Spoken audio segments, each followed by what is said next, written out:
დილამშვიდობის საქმიანი დილას ვიწყებთ Pirveli ხუთშაბათს დილიდან ბიზნეს მედია საქართველოს გუნდის წევრებთან ერთად. ანაკლია გუშინაც მთავარი თემა იყო ვიცე-პრემიერმა მაიაც ქიტიშვილმა დაადასტურა, რომ კონსორციუმისათვის ხელშეწყობა ძალაშია და თანხების მოსაზიდად ვადას მათ მე-6-ჯერ უგრძელებენ. კონსორციუმი ამჟამად 520 მილიონის აკუმულირებას ცდილობს, აქედან 400 მილიონის საკრედიტო რესურსი, ანუ ნასესხები კაპიტალია, რომლის თაობაზეც ბანკებთან მოლაპარაკებები მიმდინარეობს. დანარჩენი 120 მილიონი კი უკვე საკუთარი კაპიტალია, რომელიც ასევე კონსორციუმს დიდი ხნის განმავლობაში უნდა ქონოდა მობილიზებული. ასეთია მთავრობის პოზიცია კაპიტალის მოზიდვის თემაზე ანაკლიის სპორტის პროექტში. თავის მხრივ ანაკლიას კონსორციუმში აცხადებენ, რომ სრულად აქვთ მობილიზებული პროექტისათვის საჭირო კაპიტალი და ამის ოფიციალური განცხადება მოხდება მაშინ, როდესაც საქართველოს მთავრობა და საერთაშორისო ფინანსური ინსტიტუტები შეთანხმებას შეძლებენ. თუ შემდეგი ერთი თვის მანძილზე მთავრობასა და ბანკებს შორის მოხდა შეთანხმება მერვე პუნქტთან დაკავშირებით. დარწმუნებით ვაცხადებთ, რომ ანაკლიის სპორტი დადგენილ ვადებში 2020 წლის ბოლოს 2021 წლის დასაწყისში შეძლებს პირველი გემის მიღებას. ესეც ანაკლიის განვითარების კონსორციუმის მენეჯმენტის გუშინდელი განცხადება. შეერთებული შტატების მხრიდან ანაკლიის სპორტისადმი გამოჩენილი ყურადღება მეტყველებს იმაზე, რომ ანაკლიის სპორტს არა მხოლოდ ეკონომიკური, არამედ უსაფრთხოების განზომილება აქვს. ასეთია ვიცე-პრემიერის პოზიცია შტატების სახელმწიფო მდივნის ოფიციალური განცხადების საპასუხოდ.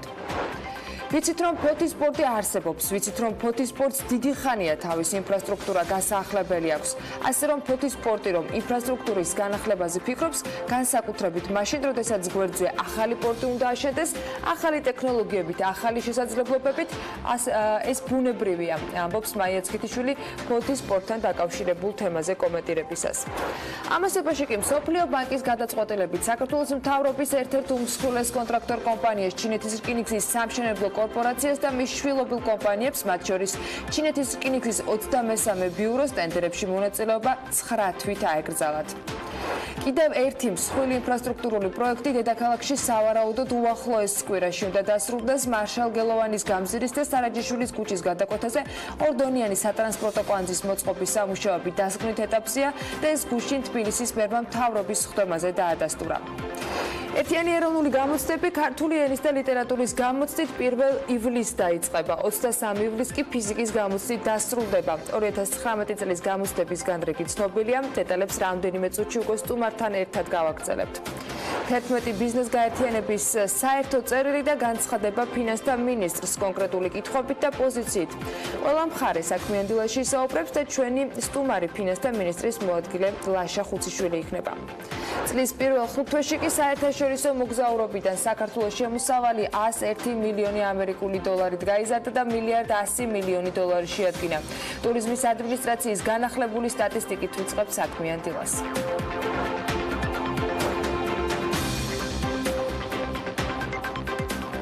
დავიდრე სტატისტიკაზე გადავალთ კიდევ ერთი 2019 წლის მშვიდობის გლობალურ ინდექსში საქართველო 3 პოზიციით არის დაწინაურებული. 163 ქვეყანას შორის ქვეყანა 99 ადგილზეა. ანგარიში აღნიშნულია, რომ საქართველო ერთადერთი ქვეყანაა, რომელმაც 2008 წლიდან 2019 წლამდე 20%-ით გაიუმჯობესა პოზიცია. 2008 წელს საქართველოს პოზიცია ინდექსში იყო 148. მშვიდობის გლობალური ინდექსი ყოველწლიურად აქვეყნებს ანგარიშს, სადაც ქვეყნების მდგომარეობა შეფასებულია სხვადასხვა კრიტერიუმებით. მაგალითად, მეზობელ ქვეყნებთან ურთიერთობა, იარაღის ექსპორტ-იმპორტი, პოლიტიკური სტაბილურობა ან არასტაბილურობა, დანაშაულის მაჩვენებელი, ომი, ტერორიზმი, კონფლიქტები, პოლიციელების მხრიდან ძალადობა და ასე შემდეგ. ინდექსის პირველ ათეულში კი ისეთი ქვეყნები არიან, როგორიც არის ისლანდია, ახალი ზელანდია, პორტუგალია, ავსტრია, დანია, სინგაპური, სლოვენია, იაპონია და ჩეხეთის რესპუბლიკა. 163 ქვეყანას შორის რუსეთი 154 ადგილს იკავებს. დილა მშვიდობისა და მოდი კარგი ამბებით გავაგრძელოთ დღევანდელი დილა. გავიმეოროთ და ცოტა გაგვიხარდეს კიდეც რაღაცები. უბრალოდ მოკლედ და შემოსავლებით დავიწყოთ. გასავლებზე და ხარჯებზეც აუცილებლად მივალთ.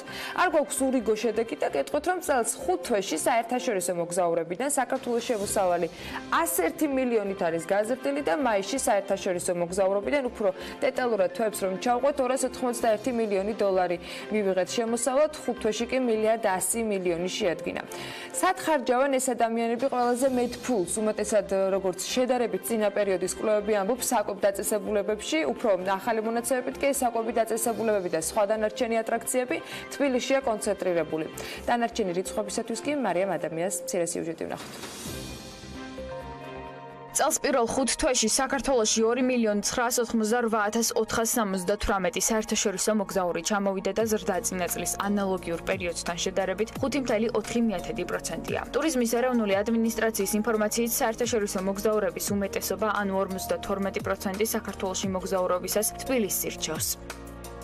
მეორე ადგილს ბათუმი იკავებს 19%-ით, ანუ წლის პირველ 3 თვეში ბათუმში 259,288 ვიზიტორი ჩამოვიდა. საერთაშორისო ვიზიტორების მიერ მონახულებული ადგილების ათეულში მესამე ადგილს მარნეული იკავებს, რომელსაც 191,735 ადამიანი ესტუმრა.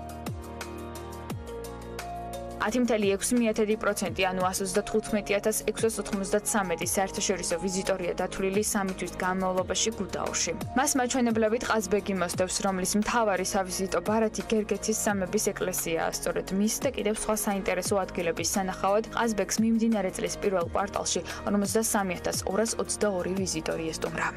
სტუმრები კი არც მცხეთას, სვეტიცხოვლის ტაძარს, ჯვრის მონასტერსა და არმაზის ციხესიმაგრეს აკლია. სტატისტიკის თანახმად მათ სანახავად მცხეთაში 40,967 ვიზიტორმა იმოგზაურა. რეიტინგში 22,588 საერთაშორისო ვიზიტორით ქუთაისიც დასახელდა, სადაც უცხოელების ყურადღებას განსაკუთრებით გელათის მონასტერი, ბაგრატის ტაძარი და წყალტუბოს გამოქვაბულები იქცევს. რაც შეეხება ბაკურიანს, კოხტაგორასა და დიდველს ჯამში 3 თვის მონაცემებით 20,079 ვიზიტორი სტუმრობდა. 18,173 საერთაშორისო ვიზიტორია დათვლილი ლაგოდეხში, ათეულს კი ბორჯომი ასრულებს, სადაც 2019 წლის პირველი კვარტალის მონაცემებით ვიზიტორთა რაოდენობა 14,698-ს გაუტყოლდა, რაც მთლიანი რაოდენობის 1,1%-ია. წინასწარი მონაცემებით 2019 წლის იანვარ-აპრილში შემოსავალი საერთაშორისო მოგზაურობიდან საქართველოში $856 მილიონ შეადგენს, რაც 66 მილიონით მეტია წინა წლის ანალოგიურ მაჩვენებელზე.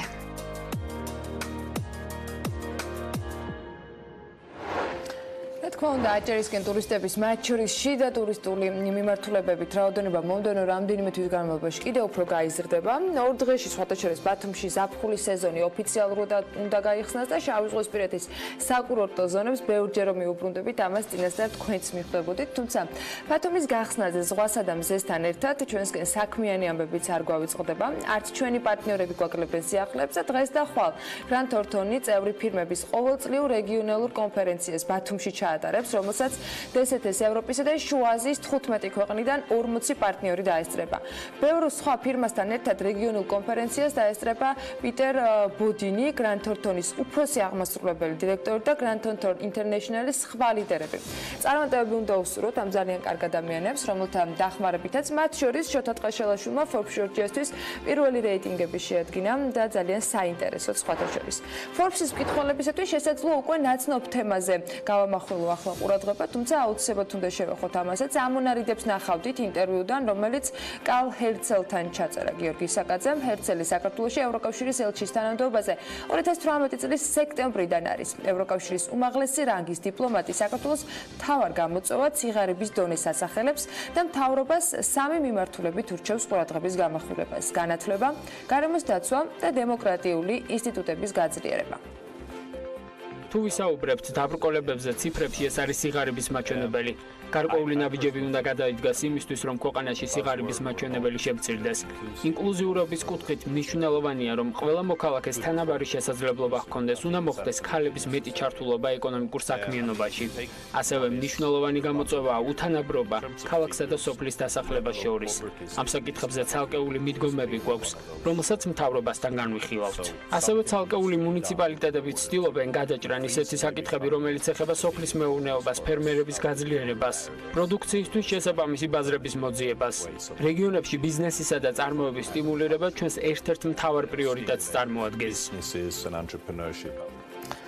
ალბათ მივხვდით კიდეც ეს კომენტარი რატომ გავიხსენე. ირაკლი კობახიძის იმ განცხადების გამო, რომელმაც ასეთი ვნებათახელვა გამოიწვია. აი, თავად კობახიძის განცხადება შეგვიძლია ახლა მოვისმინოთ. დღეს 750,000 ადამიანი საქართველოში ცხოვრობს სიღარიბის ხوارს მიღმა. ეს არის დღევანდელი მოცემულობა. შესაბამისად, რო გახლავთ ქუჩაში, არა 1, 2 და 10 და 100 ადამიანი, შეგიძლიათ 750,000 ადამიანი იპოვოთ, რომელიც სიღარიბის ხوارს მიღმა ცხოვრობს საქართველოში. ეს არის დღევანდელი რეალობა. აქ თავარია ტენდენცია ვნახოთ როგორია. ტენდენცია არის ნაჩვენები 1 სტატისტიკაში და შეგიძლიათ ნახოთ სოფლიო ბანკის მონაცემები, რომლის მიხედვითაც 2012 წელს ჩვენ დაგვხვდა 1,150,000 ადამიანი. ანუ 2012 წელს განცდა არის დღეს რომ თითქოს მაშინ იყო რაღაცა ეს სამი ტელევიზია მაშინ მთელი თავისი ძალებით არწმუნებდა ხალხს რომ ყველა იყო ბედნიერი და ყველა იყო კეთილდღეობაში, თუმცა 2012 წლისთვის სიღარიბის ხوارს მიღმა ცხოვრობდა საქართველოში 1,150,000 ადამიანი, რაც არის მოსახლეობის დაახლოებით 1/13-30% უფრო ზუსტად რომ ვთქვა. დღევანდელი მონაცემებით ეს მაჩვენებელი არის 750,000. პირველი, გავაკეთოთ დაშვება, რომ ირაკლი კობახიძე სრულიად გულწრფელ და გულახდილად საუბრობს იმაზე, რაც იცის და სჯერა. მისის ნარატივი არასწორია, იმიტომ რომ როგორც თავადაბობს 750,000-ზე მეტი ადამიანი სოციალურად დაუცველი არის და მეორე იმიტომ, რომ 2014-2019 წლებში რომ სიღარიბიდან ასეთი მასშტაბის ამოსვლაზე თუ ვისაუბრებთ, მაშინ ცოტა უკან რომ გადავახვიოთ, დაახლოებით 1 წლით უკან, მისივე განცხადებები სრულ შეუთავსებლობასთან იქნება დღევანდელთან, ადვილად ვიპოვით ამ ცვლილებებს და გამოდის, რომ ერთიან მეორე განცხადება დღევანდელი ან 1 წლის წინანდელი უხეში ტყუილია. ახლა მეორე დაშვებებით და რიცხვებით манипуლირების გარეშე ამბავი. შემცირდა თუ არა ბოლო 7 წელში საქართველოში ღარიბის მოსახლეობა 400,000. სტატისტიკის სამსახურის 2018 წლის მონაცემებით საქართველოში სიღარიბის ხوارს მიღმა მოსახლეობის 20% ცხოვრობს. სიღარიბის მაჩვენებელს საქსტატი მსოფლიო ბანკის მეთოდოლოგიით ითვლის სწორედაც, რომლის მიხედვითაც აბსოლუტური და ფართობითი სიღარიბის მაჩვენებლის გამოთვლა შინამეურნეობების, შემოსავლების და ხარჯების მოკლევიდან ხდება. მსოფლიო ბანკის მონაცემებით 2010 წლიდან 6 წლის განმავლობაში საქართველოში სიღარიბის მაჩვენებელი მუდმივად მცირდებოდა. 2016 წელს სიღარიბის აბსოლუტური ზღვარს მიღმა მყოფი მოსახლეობის წილი გაიზარდა და 21,3% შეადგინა. 2018 წლის ბოლოს კი 20,1%.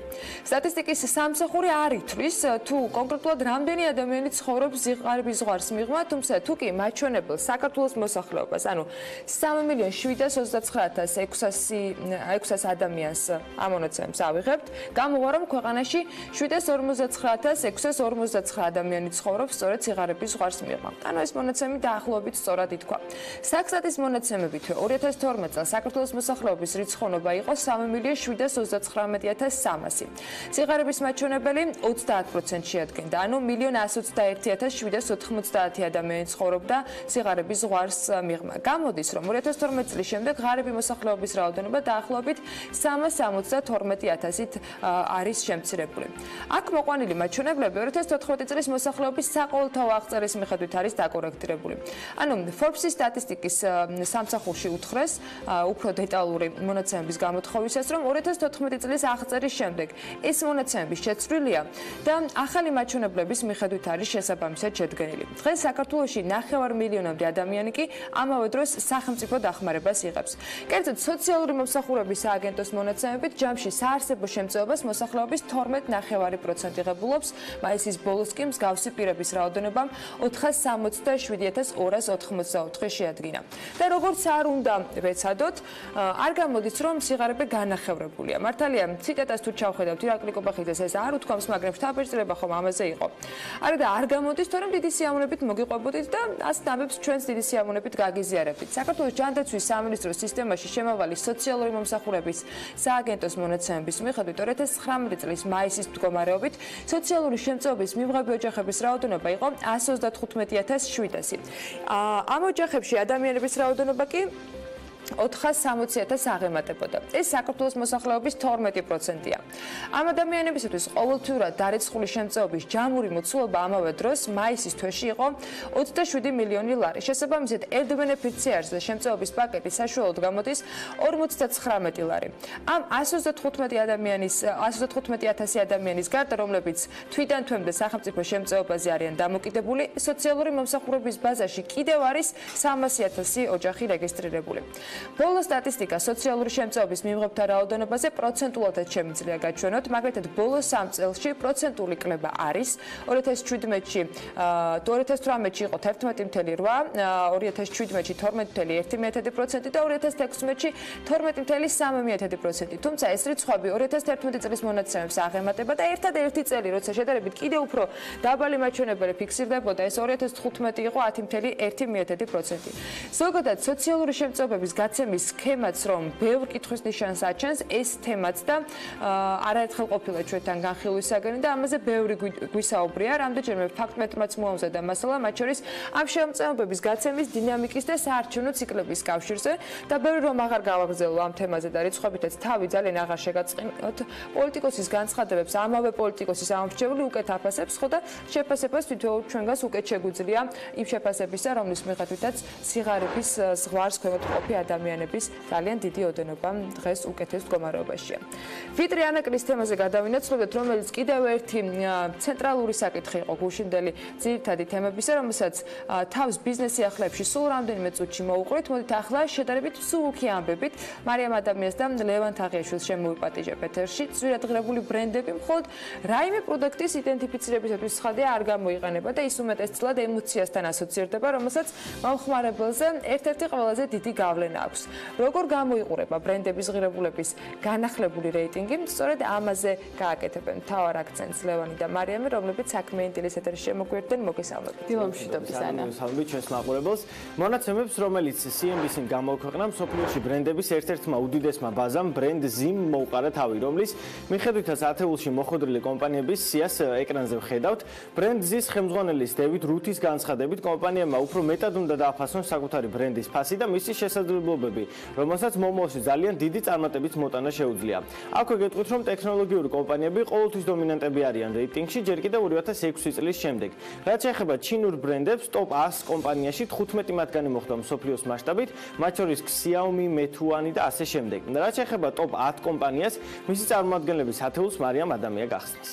ლევან, მოდი დავიწყოთ ბოლოდან და ჯერ მეათე პოზიციაზე დასახელებული კომპანია გავამხილოთ ეს ამერიკული ტრანსნაციონალური ტელეკომუნიკაციების კონგლომერატი AT&T-ია, რომლის ღირებულება 108 მილიარდ 375 მილიონი დოლარია და უმსხვილეს მედია კონგლომერატად არის აღიარებული მსოფლიოში. მისი სათავე ოფისი ტეხასის შტატში დალასში მდებარეობს, ხოლო თუ კი სტატისტიკას გადავხედავთ, შემიძლია გითხრათ, რომ გასული წლის მონაცემებთან შედარებით წელს 2%-ით არის გაზრდილი AT&T-ის ღირებულება ბრენდის, რომელიც სატელეფონო მომსახურების უდიდესი მიმწოდებელი ამერიკის შეერთებულ შტატებში, თუმცა გარდა სტანდარტული შეთავაზებებისა, პარალელურად ცდილობს მომხმარებლები გასართობი სერვისებითაც უზრუნველყოს.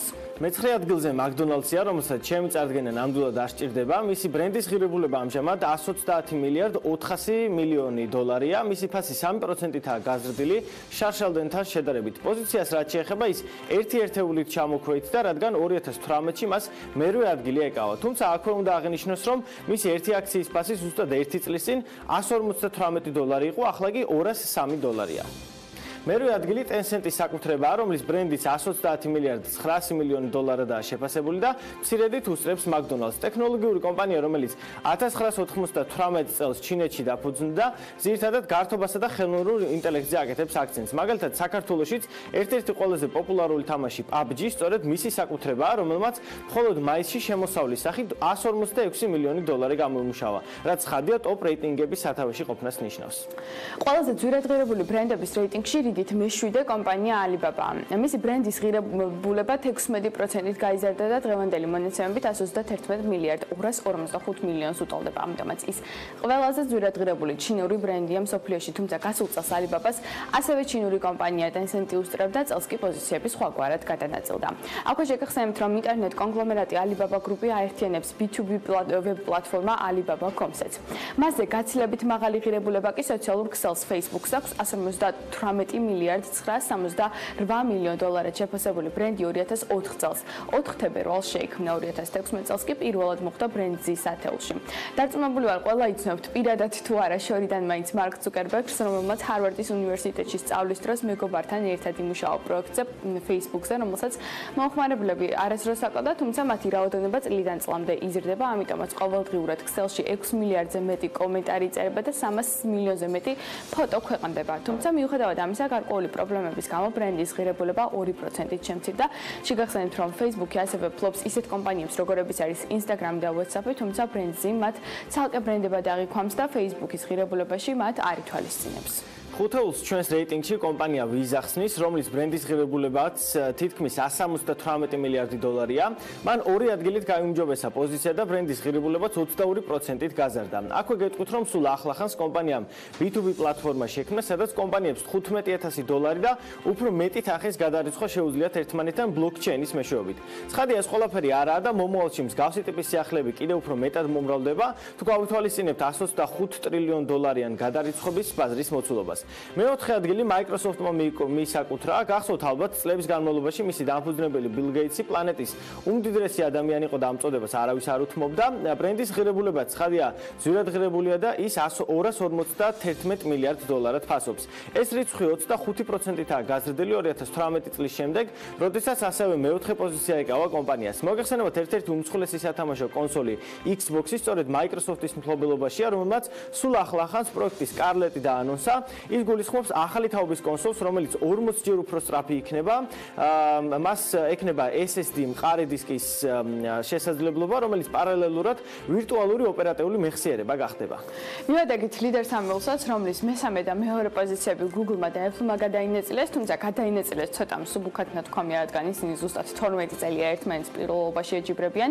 მიმდინარე წელს კი როგორც ჩანს, Google-მა სათანადოდ ვერ მოინდომა, ამიტომ 309 მილიარდად შეფასებული ბრენდი ისტორიაში პირველად მესამე ადგილზე გადაინაცვლა, თუმცა პროგრესი მაინც არის და გასულ წელთან შედარებით 2%-ით არის გაზრდილი ღირებულება. და საინტერესოა ისიც, რომ Google-ი მსოფლიოში ერთ-ერთი საუკეთესო დამსაქმებლად მიიჩნევა. ახლა რაც შეეხება კომპანია Apple-ს, მისი ღირებულება 3%-ით გაიზარდა, $309 მილიარდ $527 მილიონ გაუტოლდა და შედეგად სიის მეორე ადგილი შეინარჩუნა. კომპანიამ გასულ წელს მილიონობით iPhone-ი და სხვა პროდუქტები გაყიდა, მაგრამ ბრენდისადმი მოლოდინები თანდათან მცირდება, ამიტომ ბრენდზე მიიჩნევს, რომ Apple-მა მომხმარებელთან უფრო მჭიდრო ემოციური კავშირი უნდა დაამყაროს. და ისტორიაში პირველად ყველაზე ძვირად ღირებული ბრენდების სათავეში Amazon-ი მოექცა, რომლის სახელიც და ლოგოც $315 მილიარდად ფასობს. უნდა აღინიშნოს, რომ Amazon სამკუთხედ ყველაზე დიდი და ფენომენალური 52%-იანი ზრდა აქვს და ბრენდის ღირებულება $108 მილიარდით გაიზარდა. ეს ყველაფერი ინტერნეტ ვაჭრობის პოპულარობამ, Prime Day-ის მსგავსმა აქტივობებმა და გაზრდილმა გაყიდვებმა განაპირობა. ასე რომ როგორც ჩანს, Jeff Bezos ქორწინება საერთოდ არ უშლის ხელს, რომ ყველაზე ძვირად ღირებული ბრენდის დამფუძნებელი იყოს. მადლობა ლევანს და მარიამ საინტერესო მიმოხილვისათვის. ასეთ ბრენდებს უსურვებ საქართველოს და რაც შეიძლება მეც, რა თქმა უნდა, ჩვენ კი დღეს არსებული მდგომარეობით რა ხდება ბიზნესში და ეკონომიკაში, იმას უნდა გადავხატოთ და მოკლედ ბიზნეს სიახლეებს ვიწყებთ. 2019 წლის იანვარ-მაისში შემოსავალმა საერთაშორისო მოგზაურობიდან ქვეყანაში $1,100 მილიონი შეადგინა. ამ შემთხვევაში ზრდის მაჩვენებელი 9.8% იყო, ანუ 101 მილიონი მეტი ვიდრე წინა წლის იმავე პერიოდის მონაცემები. ეროვნულმა ბანკმა ლარის გაცვლით კურსთან დაკავშირებით გუშინდელი ვაჭრების შედეგად გამოქვეყნებული მონაცემებისას მიუთითა, რომ $1 ფასი 2 ლარი და 73 თეთრია, ამერიკული დოლარი გუშინ გაუფასურდა. ისევ საქართველოს ეროვნული ბანკის მონეტარული პოლიტიკის კომიტეტმა რეფინანსირების განაკვეთი უსვლელად დატოვა. მონეტარული პოლიტიკის განაკვეთი ამ დროისათვის 6.9%-ია. კიდევ ერთი შანსი ანაკლის კონსორციუმის მთავრობისაგან ინფრასტრუქტურის მინისტრმა ანაკლის განვითარების კონსორციუმის მიერ აღებული ფინანსური ვალდებულებების ვადის გაგრძელებაზე საპასუხოდ მედიასთან თქვა, რომ მთავრობა კონსორციუმის თხოვნითვე ვადას კიდევ 6 თვით ახანგრძლივებს.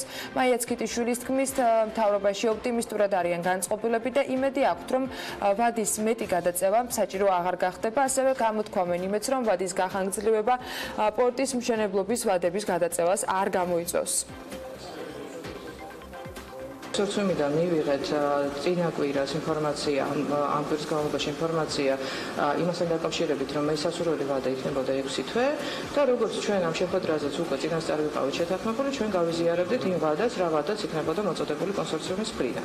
ამდენად ჩვენ ეხლა ვიმყოფებით უკვე ჩვენ შიდა სამთავრობო პროცედურებში, ეს ცვლილება მოითხოვს მთავრობასთან შეთანხმებას, უახლოების მთავრობის ხმაზე გვექნება უკვე შეთანხმება გადავადებასთან დაკავშირებით. რაც შეეხება კითხვას შემდგომ შესაძლო გადავადებებთან დაკავშირებით ჩვენი საერთო იმედია, რომ ჩვენ აღარ დაგჭირდება გადავადება, იმიტომ რომ როგორც იცით, ჩვენ პორტის მშენებლობის ვადა არის დადგენილი ჯერჯერობით იმ ხელშეკრულებით, რომელიც გვაქვს 2020 წლის ნოემბერ-დეკემბერი 2020 წლის ბოლო.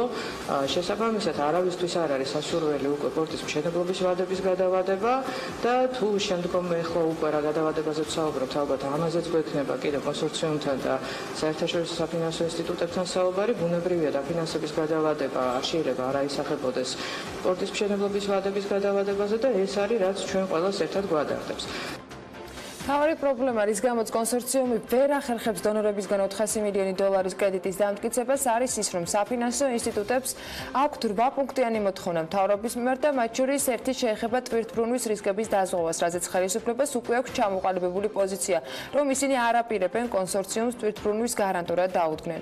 შეცვლის თუ არა მმართველი გუნდი პოზიციას, ამაზე მაიაცქიტიშვილმა გუშინ კიდევ ერთხელ ისაუბრა. თავიდანვე განაცხადა თავისი პოზიცია, რომ ჩვენთვის ყველაზე რთული იქნებოდა ინვესტორის კომერციული რისკების მთავრობის სახელზე აღება, სახელმწიფოზე აღება. შესაბამისად, ჩვენ ეს პოზიცია თავიდან განვაცხადეთ, ბოლო შეხვედრაზეც ჰქონდა საშუალება ამაზე საუბრის, სადაც ჩვენს ვთხოვეთ უკვე საერთაშორისო საფინანსო ინსტიტუტებსაც და ინვესტორს, რომ უკვე სხვა შესაძლო ინსტრუმენტები გამოეყენებინათ. ასეთი არის როგორც ხელმისაწვდომი საერთაშორისო სხვადასხვა საერთაშორისო ორგანიზაციების მხრიდან, მათ შორის განხილება ევროკავშირის შესაძლო დახმარება ამ პროცესში და ასე შემდეგ. კითხვები ვიცე-პრემიერთან ფოთის სპორტზეც დაისვა. მაიაცქიტიშვილმა კიდევ ერთხელ გაუსვა ხაზი იმას, რომ ბრძანება, რომელიც ეკონომიკის მინისტრის გადაწყვეტილებით იყო გაუქმებული, ხარვეზიანი იყო, რადგან მიწათსარგებლობის ნებართვის პირობები გაცემული იყო იმ ტერიტორიაზე, რომელიც APM-ს არ ეკუთვნოდა. მისივე თქმით, ფოთის სპორტის მენეჯმენტის გეგმები გაფართოებაზე ჯერჯერობით მხოლოდ განცხადებების დონეზეა. ფოთის სპორტის არსებობა არავისთვის ალბათ სურპრიზი არ უნდა იყოს, მათ შორის არც ბანკებისთვის და არც კონსორციუმისთვის. რაც შეეხება ფოთის სპორტის გეგმებს გაფართოებასთან დაკავშირებით, ამაზეც ფოთის სპორტს უშუალოდ არაერთხელ საჯაროდ განუცხადებია, იმასთან დაკავშირებით, რომ აქვთ გეგმები. ეს გეგმები სამწუხაროდ მხოლოდ გეგმებად რჩება მთელი ამ პერიოდის განმავლობაში. ხელშეშლის თუ არა მათ შორის იცით, ეს არის ამ შემთხვევაში სხვადასხვა ორი კომერციული სტრუქტურა. მე ვერ შევაფასებ ნამდვილად ამას, ვიცით, რომ ფოთის სპორტი არსებობს, ვიცით, რომ ფოთის სპორტს დიდი ხანია თავისი ინფრასტრუქტურას განსახლებელი აქვს. შესაბამისად ის, რომ ფოთის სპორტის ამ თავის სტრუქტურის განახლებაზე ფიქრობს განსაკუთრებით მაშინ, როდესაც გვერდზე ახალი პორტი აშენდება, აბსოლუტურად ახალი ტექნოლოგიებით, ახალი შესაძლებლობებით, არის აბსოლუტურად ბუნებრივი. ანეკლიის განვითარების კონსორციუმი მიესალმება საქართველოს პრემიერ-მინისტრის გადაწყვეტილებას ანეკლიის სპორტისათვის ფინანსების მოსაზიდად ვადის გახანგრძლივების შესახებ. ეს განცხადება ანეკლიის განვითარების კონსორციუმის მიერ არის გავრცელებული მაიაცქიტიშვილის ამ პოზიციების შემდეგ. და ამავე განცხადებაში ნათქვამია, რომ ძალიან მნიშვნელოვანია საერთაშორისო ბანკებთან მოლაპარაკების პროცესის წარმატებით დასრულებისათვის ეს დრო, რათა მოხდეს მთავრობასა და საერთაშორისო ფინანსურ ინსტიტუტებს შორის 8 პუნქტიანი საკითხების სიაზე საბოლოო შეთანხმება. ანეკლიის განვითარების კონსორციუმი მთელი პასუხისმგებლობით აცხადებს, რომ მას სრულად აქვს მობილიზებული პროექტისათვის საჭირო კაპიტალი და ამის ოფიციალური განცხადება მოხდება მაშინ, როდესაც საქართველოს მთავრობა და საერთაშორისო ფინანსური ინსტიტუტები შეთანხმებას მიაღწევენ. ანეკლიის განვითარების კონსორციუმი ვადებში მაქსიმალურად ასრულებს საკუთარ ვალდებულებებს. კონსორციუმმა უკვე დაასრულა ყველა საერთაშორისო ტენდერი, გამოავლინა გამარჯვებული სამშენებლო კომპანიები და მზად არის ანეკლიის სპორტის მშენებლობის ახალ კიდევ უფრო აქტიურ ფაზაში გადასასვლელად. რაც შეეხება სამშენებლო ვადებს, თუ შემდეგი ერთი თვის მანძილზე მთავრობასა და ბანკებს შორის შეთანხმება მერვე პუნქტთან დაკავშირებით მოხდა, დარწმუნებით ვაცხადებთ, რომ ანეკლიის სპორტი დადგენილ ვადებში 2020 წლის ბოლოს 2021 წლის დასაწყისში შეძლებს პირველი გემის მიღებას, აღნიშნულია კონსორციუმის მიერ გუშინ გავრცელებულ განცხადებაში. პირისპირ უშედეგო შეხვედრის შემდეგ კერძო სექტორი ფინანსთა მინისტრს წერილობით მიმართავს. ამ წერილის ავტორებს შორის კი არის ის ორი ორგანიზაცია, რომელიც გასული კვირის ბოლოს მათ შორის მინისტრთან შეხვედრაზეც იმყოფებოდა. 11 ბიზნეს გაერთიანება ვანო მაჭავარიანთან 3 შეკითხვით არის წარმოდგენილი. ოქროს სიის წევრი კომპანიებისათვის იმპორტის გადასახადის ვადების შემცირებასთან დაკავშირებით გადაწყვეტილების მიღების მიზეზი და არგუმენტი რა არის. რა ფისკალურ ეფექტს ელოდება მთავრობა და რით იყო გამოწვეული ამ გადაწყვეტილების მყისიერად ბიზნესთან კომუნიკაციის გარეშე მიღება. გადასახადის გადახურვასთან კავშირი სანამ არ მოისმენს არგუმენტირებულ პასუხებს იმაზე თუ რა იყო ამ გადაწყვეტილების მიღების მიზეზი და მიზანი ჩვენი მოთხოვნა რჩება ამ გადაწყვეტილების გაუქმება. შესაძლოა არგუმენტები ისეთი ძლიერი იყოს რომ ჩვენ თქვათ რომ სწორი ყოფილა ფინანსთა სამინისტრო და ეს გადაწყვეტილება აუცილებელი იყო. ჩვენ მსგავსი გადაწყვეტილებებით გვეკარგება ნდობა სახელმწიფოს მიმართ რომ ის უცებ ხვალ არ მიიღებს ისეთ გადაწყვეტილებას რომელიც ჩვენ ბიზნეს სექტორს კრიზისში ჩააგდებს. ჩვენ მაინც იმედი გვაქვს რომ გარკვეულწილად ამ დადგენილების გადავადება შესაძლებელია მინიმუმ მოხდეს იმისათვის რომ ბიზნესი მოემზადოს იმ წყვეტის აღმოფხვრისათვის რომელიც აქ გაჩნდა. იმიტომ რომ ამ გადაწყვეტილებით ფაქტიურად მოხდა გარკვეულწილად მომავალი დაგეგმილი ბიზნესისთვის გარკვეული შესყიდვებისთვის ახალი ფინანსური საშუალებების მოძებნის საჭიროება. ოქროსის წევრი კომპანიებისათვის იმპორტის გადასახადის 30 დღიანი ვადის 5 დღემდე შემცირება აქციზური საქონლის იმპორტიორებისათვის უკვე ძალაშია. ნავთობიმპორტიორთა ასოციაციის ხელმძღვანელს ვანო მთვრალაშვილს ვესაუბრეთ ამ თემაზე. ის ამბობს, რომ აუცილებელია მინისტრმა ბრძანება გააუქმოს ან 3 თვით გადაავადოს მაინც. საწვავის ინდუსტრია გახლავთ სახელმწიფო ბიუჯეტში ყველაზე დიდი გადამხდელი გადასახადების და დიდი გადასახადების გადახდიდან გამომდინარე მისი ასე ვთქვათ ყოველთვიური და ყოველი იმპორტის გადახდები ასევე მნიშვნელოვანი არის. დიდი მოცულობით ხდება საქონლის შემოსვლა და იმ პირობებში, როდესაც ფასი გაცილებით მაღალი არის კიდე ეს დამატებითი ტვირთია. სასურველი იქნება თუ ეს ასე ვთქვათ ის რეგულაცია რომელიც აქამდე იყო იქნება შენარჩუნებული. ყოველ შემთხვევაში რაღაცა პერიოდი მაინც იყოს, რაღაცა პერიოდი ვადა. ჩვენ ეს თქონაც გქონდა რომ თუნდაც 3 თვით მომხდარიყო აი ამ გადაწყვეტილების გადავადება. პარლამენტში შესაძლოა ფინანსთა მინისტრი და საგამოძიებო სამსახურის უფროსი დაიბარო. ლევან კობერიძე ამბობს, რომ ქვეყანაში კორუფციის მაღალი რისკები იკვეთება, რასაც ბოლოს დაკავებული სამი პირის საქმე ადასტურებს, რომელსაც სახელმწიფო 30 მილიონი ლარის დამატებითი ღირებულების გადასახადის აქტივის შექმნას ედავება. დამოუკიდებელი დეპუტატი აღნიშნავს, რომ როდესაც ასეთ თანხაზეა საუბარი, მისი შექმნა მაღალჩინოსანთა ზედამხედველობის გარეშე ვერ მოხერხდებოდა. კობახიძის თქმით, შექმნილი სქემა აპრობირებული 90-იან წლებში იყო, რაც ქვეყანას მნიშვნელოვანი ეკონომიკურ დარტყმებს აყენებს. რუსთავში მეტალურგიის ყოფილ საავადმყოფოში კი რომელიც მარდალეიშვილის სახელობის კლინიკამ შეიძინეს სარეაბილიტაციო სამუშაოები მიმდინარეობს. სამედიცინო დაწესებულების რეაბილიტაცია დაახლოებით 1 წელია რაც დაიწყო. ივნისის ბოლოს კი ცენტრში ღეროვანი უჯრედების გენეტიკური და მორფოლოგიური ლაბორატორიები გაიხსნება. ხოლო სექტემბერში უკვე სტაციონალური სეგმენტის გახსნა დაგეგმილი, სადაც რეანიმაციული, ქირურგიული, თერაპიული, კარდიოლოგიური გაყოფილებები ფუნქციონირებს და ისინი აღჭურვილი იქნება თანამედროვე სამედიცინო ტექნიკით და განახლებული ინვენტარით. ინვესტიციის სრული მოცულობა კი ამ ეტაპისათვის 3 მილიონ ლარს აღემატება. რუსთავში უკანონოდ შემოღობილ ტერიტორიებზე უსახური კონსტრუქციების დემონტაჟის პროცესი მიმდინარეობს. რუსთავის მერის ზედამხედველობის და ადგილობრივი მოსაკრებლების სამსახურში ამბობენ, რომ სამუშაოები ქალაქის იერსახის გაუმჯობესების მიზნით ხორციელდება და მათივე ინფორმაციით უსახური კონსტრუქციების დემონტაჟის პროცესი მუდებაძის ქუჩის, დავით გარეჯის, ბალანჩივაძის, დუმბაძისა და დავით გარეჯის მიმდებარე ტერიტორიაზე უკვე განხორციელდა. ძალიან დიდი გამოხმაურება ჰქონდა გუშინ Forbes Women-ის მაისის გამოცემას და ალბათ დამსახურებულადაც, უბრალოდ შემიძლია თქვა, რომ დარწმუნებით დამსახურებულადაც. ამაზე გამოცემის ყდა და მისი გმირები არჩეულებრივი ისტორიებიც მეტყველებს, რომელიც Forbes Women-ის მაისის გამოცემაშია თავმოყრილი. ცხადია, სულ არ არის გასაკვირი, რომ ამ გამოცემას სპეციალური მიღებაც მიეძღვნა, რომელიც გუშინ საღამოს რედისონში გაიმართა საქართველოს ბანკის მხარდაჭერით და Forbes Women-ის უამრავ მხარდამჭერს მოუყარა თავი. სტუმრებს შორის ჩვენც ვიყავით ცხადია და ჩვენი გადამღები ჯგუფით საღამოს ყველა მიღების დეტალს აფიქსირებდა. ნაწილი შეგვიძლია თქვენს გაგიზიაროთ. ოკუპაციაზე საუბარი საკმარისი არასდროს არაა. მთელმა მსოფლიომ კიდევ ერთხელ უფრო ხმამაღლა და უფრო მკაფიოდ უნდა გაიგოს, რომ საქართველოს ტერიტორიების 20% ოკუპირებულია რუსეთის მიერ.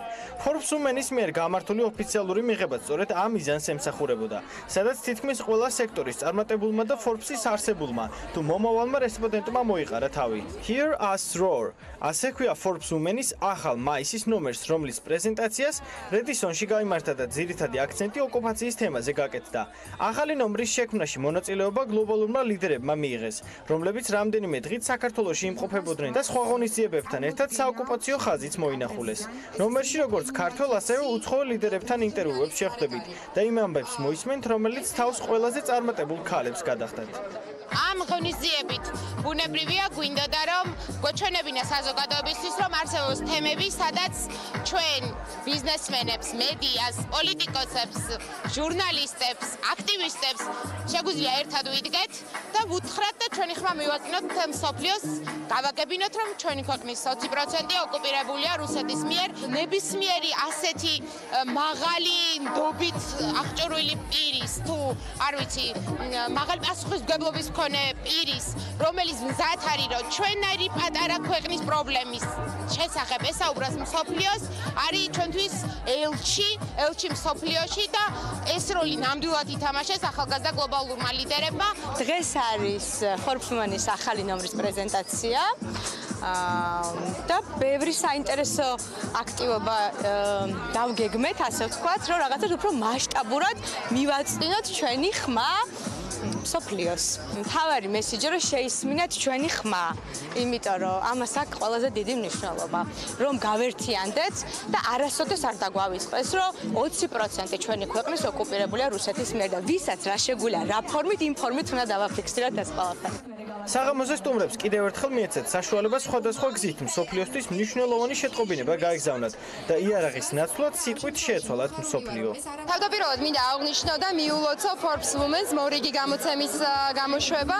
მნიშვნელოვანია, რომ ასეთი სიხშირი და პერიოდულობით ხდება ქართველი ქალების წარმატების გაზიარება. ხედავთ, რომ ყოველდღიურად ჩვენი ეკონომიკა დამოკიდებული ხდება რუსეთის ეკონომიკაზე. ხედავთ ძალიან ბევრ მნიშვნელოვან ესე რა ვთქვათ პროცესებს. ფიქრობ, რომ ძალიან საინტერესო ნომერი გამოვიდა Forbes-ის, იქიდან გამომდინარე, რომ სოფლიო ეკონომიკური ფორუმის ახალგაზრდა გლობალური ლიდერები იმყოფებოდნენ საქართველოში. ჩვენ მიგვაჩნია, რომ სოფლიომ უნდა გაიგოს თუ როგორი ოკუპანტია რუსეთი და ის რომ 20% ჩვენი ქვეყნის მათ აქვს ოკუპირებული. ჩვენ ყველა ესე ვთქვათ მედია საშუალებიდან ეს გვესმის, მაგრამ მე ვფიქრობ, რომ სულ სხვა არის მათი თვალით დანახული ოკუპირებული ტერიტორია, სადაც ახალგაზრდა გლობალური ლიდერები იყვნენ. არ აქვს მნიშვნელობა რა პროფესია გაქვს, თანამდებობა თუ ასაკი. მთავარია ყოველთვის გვახსოვდეს, რომ ქვეყნის ტერიტორიული მთლიანობის აღდგენა თითოეული ჩვენგანის ვალია. გარემოს ეროვნული სააგენტოს ინფორმაციებს უნდა გავეცნოთ ახლა, რომელიც გვაცნობებს, რომ ამინდი გამპირობებული იქნება შავი ზღვის ჩრდილო-დასავლეთიდან შემავალი შედარებით გრილი და სამხრეთიდან გადაუნაცვლებული ცხელი ჰაერის მასების ურთიერთქმედებით მოსალოდნელი არის დროგამოშვებით ღრუბლიანობის მომატება. უმეტეს რაიონში ხანმოკლე წვიმა ელჭექით, აღმოსავლეთ საქართველოს შესაძლოა იყოს სეტყვა და ზოგან იქროლებს დასავლეთის ქარი. სოხუმში ხანმოკლე წვიმა იქნება ელჭექით, ჰაერის მაქსიმალური ტემპერატურა 28 გრადუსი არის მოსალოდნელი, ბათუმში 29 გრადუსამდე გათბება ჰაერი, ქობულეთში 28 გრადუსი იქნება, ქუთაისში 32 გრადუსს მიაღწევს ტემპერატურა და ზუგდიდში 31 გრადუსი დაფიქსირდება. ანეკლიაში 30 გრადუსია ნავარაუდები, ოზურგეთსა და ონში 31, გორში 22, ცხინვალში 31, მარნეულსა და რუსთავში კი 34 გრადუსი, თუმცა ამის მიუხედავად თითქმის ყველგან წვიმა ელჭექით ნავარაუდები. ახალციხეში დღის მეორე ნახევარში იქნება ხანმოკლე წვიმა ელჭექით და 30 გრადუსი, ისევე როგორც ბორჯომში. ბაკურიანში ასევე დღის მეორე ნახევრიდან წვიმას ელოდებიან ელჭექის ფონზე და 26 გრადუსი დაფიქსირდება. ახალქალაქში 25 გრადუსამდე გათბება ჰაერი, სტეფანწმინდაში 20 გრადუსი იქნება და თელავში 22. დედაქალაქს რაც შეეხება, თბილისში დროგამოშვებით ღრუბლიანობა მოიმატებს, დღის მეორე ნახევარში იქნება ხანმოკლე წვიმა ელჭექით, იქროლებს ჩრდილო-დასავლეთის ქარი და ჰაერის ტემპერატურა 34 გრადუსს მიაღწევს. აი ასეთი ამბები არის დღევანდელი დღისათვის. 13 ივნისი ასეთი ამინდით გველოდება. ჩვენ კი წინ საქმიანი დილა გვაქვს, რომელსაც სულ რამდენიმე წუთში უკვე სტუმართან ერთად რეკლამის შემდეგ გავაახლებთ.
ერთიანი ეროვნული გამოცდები ქართული ენისა და ლიტერატურის გამოცდით სულ რამდენიმე დღეში 1 ივლისს დაიწყება და 23 ივლისს ფიზიკის გამოცდით დასრულდება. საგამოცდო პროცესი 10 ივლისიდან კი გამოცდებში პრაქტიკოსი მასწავლებლები და მასწავლებლობის მსურველები ჩაერთვებიან. სტუდენტთა საგრანტო კონკურსი კი 5 ივლისს უნდა ჩატარდეს. 17-24 ივლისს გამოცდები მაგისტრობის მსურველებისათვის გაიმართება. როგორ იქნება პროცესი, არის თუ არა სიახლეები და რას უნდა ელოდენ აბიტურიენტები, მასწავლებლები თუ მაგისტრანტობის მსურველები, ამაზე გავაგრძელებთ საუბარს ჯამბურიასთან შეფასებისა და გამოცდების ეროვნული ცენტრის დირექტორის მოადგილე გვერდება საქმიანი დილის ეთერში. მოგესალმებით ბატონ კახა, მადლობა რომ ხართ ჩვენთან ერთად.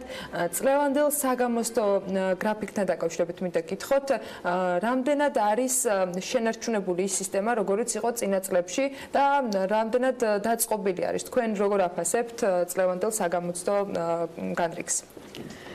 ეს გამოცდები ალბათ მოგეხსენებათ 15 წელია უკვე ტარდება, მე 15 ჯერ ტარდება და ყოველთვის ტარდებოდა ამ თვეში.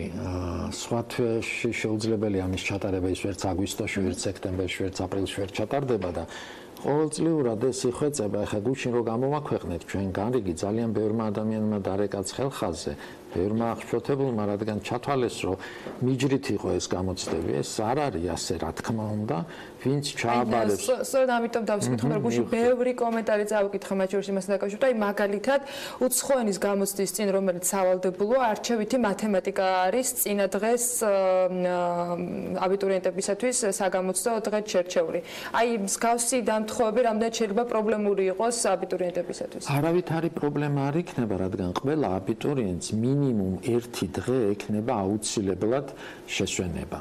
მიჯრით გამოცდა არავის არ ექნება ჩასაბარებელი პირდაპირ მიყოლებით. აი თქვათ ქართულის გამოცდა 1 ივლისს რო არის 3-4 ივლისს არის უნარების ზოგადი უნარების გამოცდა.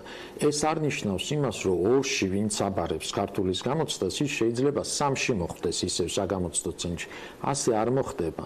ამას რა თქმა უნდა ითვალისწინებს ცენტრის ადმინისტრაცია, როდესაც ანაწილებს აბიტურიენტებს ცენტრების მიხედვით და ეხლა სწორედ ეს პროცესია მიმდინარეობს, რომ ანაწილებენ ამ აბიტურიენტებს ისე, რომ ერთი კვირის მერე ჩვენ ვებგვერდზე უკვე შესაძლებელი იქნება ამობეჭდოს ყველა აბიტურიენტმა თავის საგამოცდო ბარათი, სადაც მითითებული იქნება ცენტრის მისამართი, აუცილებლად მითითებული იქნება სესია, ამას ძალიან ყურადღებით უნდა დააკვირდნენ ბავშვები, იმიტომ რომ ხანდახან მათ ეშლებათ და ვთქვათ, პირველ სესიაზე რომ უნდა გამოცხადებულიყვნენ, მეორე სესიაზე, ანუ შუა დღეზე მოდიან ცენტრში და მათ არავინ არ შეუშვებს თუ შეეშალათ სესია. აუცილებლად ყურადღება უნდა მიაქციონ ამას და რა თქმა უნდა ცენტრის მისამართსაც და იქ დაწმუნდება ყველა, რომ არავინ არ ჩააბარებს გამოცდებს ასე. რა მაგალითიც მოვიყვანე, უცხოენას ვინც აბარებს, თქვათ პირველ საგამოცდო დღეს და აქვს მათემატიკას ასევე არჩეული ჩასაბარებლად, ის მეორე დღის სესიაზე მოხდება. სისტემა ამას უზრუნველყოფს. გასაკვირველი, ერთი დღე ყველა აბიტურიენტს მინიმუმ 1 დღე ექნება შესვენება. ზოგს რა თქმა უნდა მეტიც ექნება, იმიტომ რომ თქვათ ისია არჩევით საგნები ისეა განაწილებული, რომ ზოგს ბევრი ექნება შესვენება, ზოგს ცოტა ექნება სხვანაირად არ გამოდის. ახლა ლაპარაკია ძალიან დიდ რაოდენობაზე. უბრალოდ რა კი ამ საკითხს შევეხეთ, მე ისიც მინდა ვთქვა, რომ ახლა თბილისში ხშირად მიმდინარეობს ხოლმე რემონტი ქუჩის. ხანდახან ისე ხდება, რომ ვთქვათ, ვერ გაითვალისწინებენ ბავშვები ან მათი მშობლები და ან ისეთ მარშრუტს აარჩევენ, რომ ძნელი იქნება ცენტრთან მიდგომა. მოკლედ მე მინდა ვთხოვო ყველას, რომ როდესაც ამობეჭდავენ საგამოცდო ბარათს, მოსაწევს იქ ამ მისამართს რომ ნახავენ, აუცილებლად წინა დღეს მივიდნენ ამ ცენტრთან და ნახონ, რამდენი დრო ეხარჯებათ მათ მისასვლელად, იმიტომ რომ ძალიან მნიშვნელოვანია ის, რომ აბიტურიენტმა გამოცდაზე არ დააგვიანოს. რეგისტრაცია გამოცდის წინ იწყება 1 საათით ადრე. ამიტომ აბიტურიენტები მოწვეულნი არიან საგამოცდო ცენტრში 1 საათით ადრე. 1 საათით ადრე თუ ვერ გამოცხადდა და 40 წუთით ადრე მოვიდა, ან 9 საათით ადრე ეს არ არის პრობლემა, მაგრამ გამოცდა რო იწყება, კარები იკეტება და ვერავინ ვეღარ შევა, როდესაც გამოცდა დაიწყება. ძალიან განვიცდით ჩვენ, როდესაც ვთქვათ აღმოჩნდება წინა წლებში იყო ასეთი მაგალითები, რომ რაღაცა ავტოსაგზაო შემთხვევა მოხდა, დააგვიანა აბიტურიენტმა, მთელი წელი უცდება აბიტურიენტს თუ დააგვიანებს ერთ გამოცდაზე. ეს ძალიან ტრაგიკულია, ძალიან განვიცდით ჩვენ, მაგრამ არსებობს გარკვეული წესები, რომლის დარღვევა არ შეიძლება. წინააღმდეგ შემთხვევაში სისტემა აირევა. არც ერთი წესის დარღვევა, რაც ჩამოყალიბდა არ შეიძლება. იყო საუბარი ასევე, რადგან ინფრასტრუქტურას შეეხეთ, რომ არჩეულიყო ისეთი შენობები, შარშანდელი და წინა წლების გამოსდებ, თუმცა სიცხე ხდება ხოლმე აბიტურიენტებისათვის ერთ-ერთი მთავარი პრობლემა, რომელზეც ისინი შემდეგ ღიად საუბრობენ, იყო შარშან გარკვეული ვთქვათ პროცედურები, რომელს გამოც დაჭირდა სახელმწიფოს, რომ დაჩქარებული წესით შეეწყდა და კონდიციონერები და ასე შემდეგ. წელს ამ პრობლემასთან დაკავშირებით რა გადაწყვეტა არის ნაპოვნი, იყო მსჯელობა, რომ ცოტა ადრე ჩანიშნულიყო, მაგრამ თქვენ აღნიშნეთ, რომ ეს დრო არის ის დრო, როცა მხოლოდ შეიძლება გამოცდებზე ვთქვათ განრიგი შედგეს. რა გადაწყვეტა იპოვა გამოცდების ეროვნულმა ცენტრმა ამ პრობლემასთან დაკავშირებით? ეგ პრობლემა ყოველთვის არსებობს, იმიტომ რომ მოგეხსენებათ ძალიან ცხელი თვეა ივლისი. ძალიან წუხდებიან აბიტურიენტები და ის ადამიანები, ვინც გარეთ დგანან და ელოდებიან აბიტურიენტებს, განსაკუთრებით თუ მეორე სესიაზე ვლაპარაკობთ შუადღეს. ძალიან რთულია. რაც შეეხება აბიტურიენტებს, ახლა შარშან მართალია ყველა ცენტრში დამონტაჟდა ეს გამაგრილებელი სისტემა, მაგრამ ეს არ იყო იდეალური გადაწყვეტა, რადგან ძალიან ხშირ შემთხვევაში ყველგან არ მოხერხდა ამის აი კედელში ჩამაგრება და ისე გაგრილება შენობის, რომ ყველა კმაყოფილი იყოს, რადგან ბევრი შენობა, აი მაგალითად ქუთაისში, სადაც ჩვენ ვატარებთ, ის ისტორიული შენობა, იქ არ შეიძლება გახვრეტა, ვთქვათ, კედლების ალტერნატიული, ვთქვათ, ადმინისტრაციული შენობების მოძიება ამისთვის თუნდაც. რაც შეეხება შენობებს, ეს ძალიან რთულია, იმიტომ რომ ჩვენ არა მარტო ის უნდა გავითვალისწინოთ, რამდენი ადამიანი დაეტევა. ეს არ არის მხოლოდ მთავარი. მისასვლელი გზა უნდა იყოს თავისუფალი, იქ უნდა იყოს მანქანების გაჩერების საშუალება, იქ უნდა იყოს პერიმეტრის გაკონტროლების საშუალება და ასევე ის ხალხი, ვინც გარეთ ელოდება, უნდა იყოს მათი დადგომის ადგილი, უნდა კონდეთ ამ ადამიანებს. ძალიან ბევრი რამეა გასათვალისწინებელი. სამწუხაროდ ჩვენ არა გვაქვს იმის საშუალება, რომ რაღაც ცალკე შენობა შევქმნათ და ცალკე შენობები ავაშენოთ, ამიტომ ვიყენებთ სკოლის არსებულ შენობებს. ამიტომ რა თქმა უნდა, ეხა ეს სკოლები ჩვენ კომპეტენციას ცილდება ამის მოწყობა, ეს ინფრასტრუქტურის სააგენტო საქმეა სკოლების მოწყობა და იგივე გაგრილების, გათბობის თუ სხვა რაღაცის გაკეთება. ჩვენ უბრალოდ თანამშრომლობთ მათთან და ვეუბნებით ხოლმე რა პრობლემებს ვაწყდებით ყოველწლიურად, რომ მერე გამოასწორონ. წლევანდელი წლისათვის ცოტა უკეთესი ვითარება იქნება ამ გაგრილების თვალსაზრისით, იმიტომ რომ ზოგიერთ ცენტრში ისევ არის გადასატანი კონდიციონერები, სხვა გზა არ არის, იმიტომ რომ იქ არ შეიძლება იმ კედლების გახრეტა და რაღაცების დამონტაჟება. ეს არ არის იდეალური შემთხვევა, იმიტომ რომ გადასატან კონდიციონერს ცოტა ხმაც აქვს, იძულებული ხარო გააყოფინო თავი რაღაცა ცოტათი შეაღო ფანჯარა, ანუ იდეალური პირობები სამწუხაროდ არც წელს არ იქნება. ყოველწლიურად ძალიან ვცდილობთ ჩვენ გავაუმჯობესოთ ბავშვებისთვის ეს პირობები, მაგრამ იდეალამდე ძალიან შორს არის. ასევე მინდა გითხოთ საგრანტო გამოცდებთან დაკავშირებით, ამასთან დაკავშირებითაც აღინიშნა, რომ აი უნივერსიტეტებში შუალედური გამოცდები ან ფინალური გამოცდები აქვთ მათ ჩასაბარებელი. ამ ნაწილში დამთხვა რამდენ შეიძლება იყო თუ არა კონსულტაციები უნივერსიტეტებთან, რომ ელემენტარულად არ მოხდეს დროების დამთხვა ერთმანეთთან, დედლაინებს რომ თავი დაუნებოთ, თავად უნდა გადაანაწილოს შეიძლება ადამიანმა რიგ შემთხვევაში საკუთარი დრო. საქმე ის არის, რომ ამ გამოცდებს ქვია ეს ეროვნული გამოცდები ნიშნავს სახელმწიფო გამოცდებს. ეს არის სახელმწიფოში ყველაზე მნიშვნელოვანი გამოცდები, რაც სტარდება. დაახლოებით 70, არა, უფრო მეტი, თითქმის 80,000 ადამიანი დაახლოებით გაივლის ამ გამოცდებზე. ძალიან ძნელია ჩვენ ისე დავგეგმოთ ეს გამოცდები, რომ გავითვალისწინოთ ყველა უნივერსიტეტის მოთხოვნა. ახლა სადღაც ივლისის თვეში იწყება და აგვისტოს პირველი უნივერსიტეტებს და უნივერსიტეტებისგან უნდა იყოს რაიმე ფორმით ამაზე გამოხმაურება. იყო თუ არა ეს კომუნიკაცია? 15 წელი ერთი და იგივე დროს სტარდება ეს გამოცდები. რაღა უნდა გამოვაცხადოთ ჩვენ ახალი. ყველა მიცის, რომ მე-15 ჯერ იმავე დროს, ერთი და იგივე დროს სტარდება სულ. თუ რომელიმე ბავშვს დისკომფორტი შეექმნა და რაღაცა დაემთხვა, მან უნდა მიმართოს განცხადებით თავის დეკანატს ან რექტორატს და ისინი გადაუტანენ გამოცდას. სახელმწიფო გამოცდას არავინ არ გადაიტანს, ეს შეუძლებელია. იმიტომ რომ თვითონ იმ უნივერსიტეტების ინტერესია, რომ ჩვენ ეს გამოცდები ამ დროს ჩავატაროთ, რომ მათ ჩარიცხვები არ დაუგვიანდეთ, რომ სასწავლო პროცესი დროზე დაიწყონ. ჩვენ არა გვაქვს იმის უფლება, რომ ან აგვისტოში ძალიან კარგი იქნებოდა სექტემბერში ან ოქტომბერში ჩაგვეტარებია, მაგრამ როდის დაიწყება სასწავლო პროცესი? ახლა უშუალოდ მინდა თვითონ გამოცდებზე ვისაუბროთ, შინაარსზე, რომლებსაც შეხვდებიან აბიტურიენტები. არის თუ არა წელს რაიმე ფორმით ცვლილება, ამაზე ბევრჯერ ვისაუბრეთ, მაგრამ კიდევ ერთხელ რისთვის უნდა იყვნენ მზად აბიტურიენტები?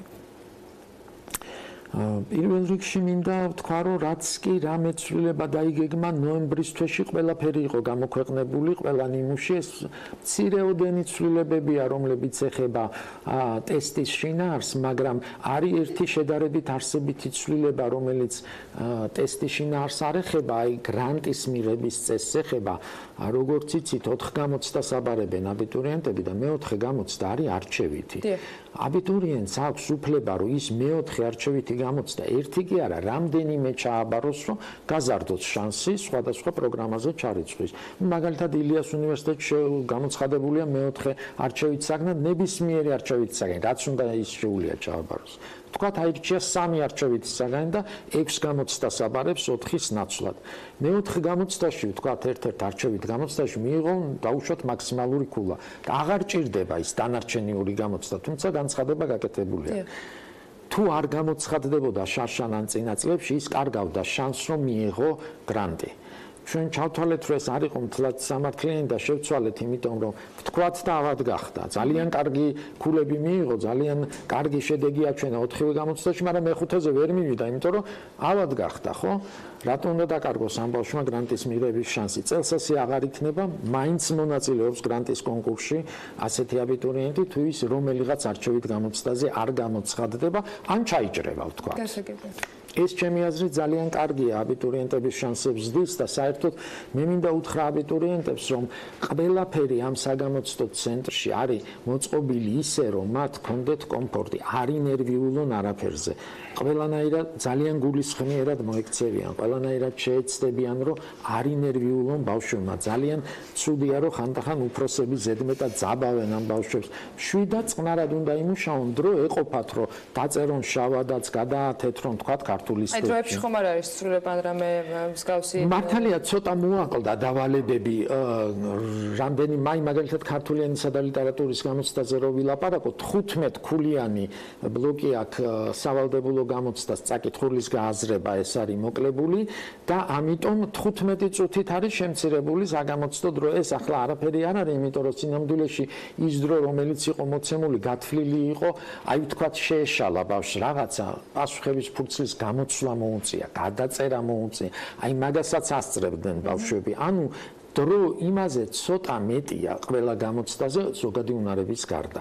ზოგადი უნარების გამოცდა არის ერთადერთი, როდესაც სწრაფად უნდა იმუშაონ აბიტურიენტებმა და ამიტომ მე ურჩევ მათ, რომ თუ რომელიმე დავალება ზედმეტ დროს მოითხოვს, მეტ ფიქს მოითხოვს, გამოტოვონ ის, გადავიდნენ სხვას და თუ დარჩებათ დრო, მერე დაუბრუნდნენ, იმიტომ რომ აქ დრო ცოტა შეზღუდულია. ყველა სხვა გამოცდაში მათ აქვს საშუალება, რომ მოიფიქრონ, შავად დაწერონ, გადაათეთრონ, მერე გაასწორონ. ამის საშუალება იქნება. და უცებ მიაქცენ ინსტრუქციას ყურადღება, როგორ ხდება საგამოცდო ფურცლის შევსება. მადლობა იმისთვის, რომ ვიყავით ჩვენთან ერთად. წარმატებას გისურვებთ თქვენს მთელ ამ სამუშაო პროცესში, როდესაც ასეთი დატვირთული თვე გელოდება და რა თქმა უნდა წარმატებები აბიტურიენტებს. გახა ჯამბურიას შეფასებისა და გამოცდების ეროვნული ცენტრის დირექტორის მოადგილეს მასპინძლობდით საქმიანი დილის ეთერში. არ ვიცი აბიტურიენტებს რამდენად ექნებათ დრო იმისათვის, რომ შემდეგ თემაზე გამოხლონ ყურადღება, მაგრამ კიდევ ერთი საინტერესო სიახლეები გვაქვს თქვენთვის. Forbes-ი ყველაზე მდიდარ ემიგრანტებს ასახელებს, რომლებმაც სამშობლო, სახლი და ოჯახი დატოვეს და საცხოვრებლად ამერიკაში წავიდნენ. იმ იმედით, რომ წარმატებულ კარიერას აწყობდნენ და საბოლოოდ ამერიკულ ოცნებასაც დაიხდედნენ. ეს ის ადამიანები არიან, რომლებმაც გარისკეს და რისკმა გაამართლა კიდეც. იღბლიანები აღმოჩნდნენ, თუმცა იღბალი საკმარისი არ არის და წარმატების მისაღწევად კიდევ ბევრი შრომა აუცილებელი. უკან ბევრი შრომა, რთული გზა არის. მოკლედ, დღეს ყველაზე მდიდარი ემიგრანტების შესახებ უნდა მოგიყვეთ, რომლებიც ამერიკაში არიან და არც ძალაუფლება აკლია და არც გავლენა Forbes-ის რეიტინგის შესახებ, ვინ სახელდება ამ სიაში, როგორ დააგროვეს მათ სიმდიდრე და როგორ გაიარეს ეს გზა. მარიამ ადამია მოგყვება. მარიამ, დილამშვიდობის კიდევ ერთხელ. კიდევ ერთხელ დილამშვიდობის ანა. ყოველწლიურად 10,000-ობით ადამიანი უკეთესი მომავლის საძებლად ემიგრაციაში მიდის ამერიკის შეერთებულ შტატებში. ზოგს არ გამოსდის მიზნების ასრულება, თუმცა ზოგს გამოსდის და თანაც ისე, რომ Forbes-ის სიაში მოხვედრასაც ახერხებს. სწორედ ასეთ გავლენიან მდიდარ და წარმატებულ ქალ ემიგრანტებს მოუყარა თავი გამოცემა Forbes-მა ამ სიაში კი მომღერალი რიანაც მოხდა. ის ბარბადოსიდან აგრესიულ მამას იმედით გამოექცა, რომ მუსიკალურ კარიერას დამოუკიდებლად დაიწყებდა და ასეც მოხდა. თუმცა დახმარება მაინც დასჭირდა და ეს როლი ასევე ცნობილმა წარმატებულმა და თანაც ყველაზე მდიდარმა მუსიკოსმა ჯეიზიმ თავის თავზე აიღო. მან მოისმინა რიანას დემო ვერსია და დაინახა ნიჭი, რომელსაც დახმარება და განვითარება სჭირდებოდა. ასე ახდა რიანას ამერიკული ოცნება და მუსიკის პარალელურად მოგვიანებით კოსმეტიკურ ინდუსტრიაშიც მოსინჯა ძალები.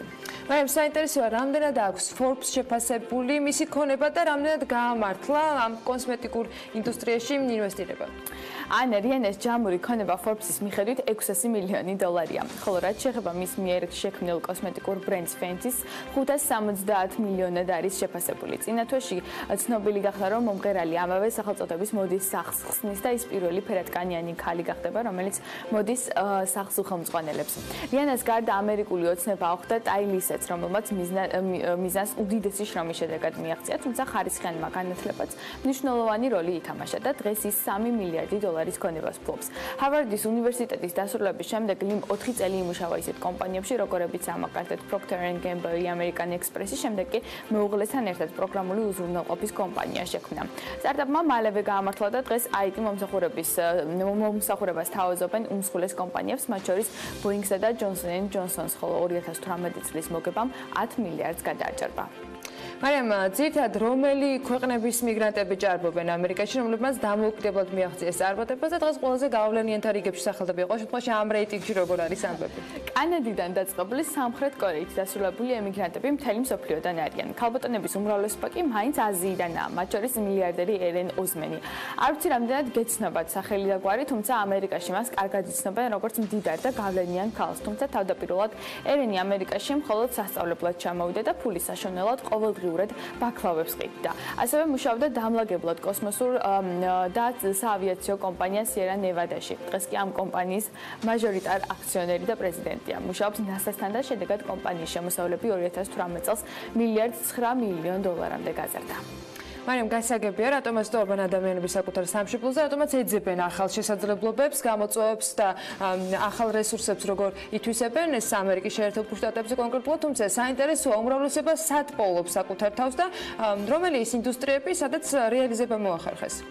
უმეტესობა ტექნოლოგიურ და IT სფეროში იმკვიდრებს თავს, მაგრამ ბევრია კოსმეტიკურ ინდუსტრიაში ჩართული წარმატებული ემიგრანტიც, მათ შორის ანასტასია სუარე, რომელიც რუმინეთიდან წამოვიდა და ლოს-ანჯელესში ცხოვრება ფაქტობრივად ნულიდან დაიწყო. თავიდან სილამაზის სალონში მუშაობდა 3 წელი, შემდეგ კი გადაწყვიტა საკუთარი დანაზოგებით ბიზნესის დაწყება და 2000 წელს გამოვიდა კიდეც შექმნა ანასტასია Pirveli ბრენდი, რომელიც დღეს $3 მილიარდად არის შეფასებული. ასეთია ახდენილი ამერიკული ოცნებების არასრული მონათვალი და ის ქალბატონები არიან, რომლებიც გაექცნენ საკუთარ ქვეყანაში წარუმატებლობას, სიღარიბესა და შესაძლებლობების სიმცირეს და არჩევანი უდიდესი შრომის შედეგად მოპოვებულ ძალაუფლებაზე შეაჩერეს.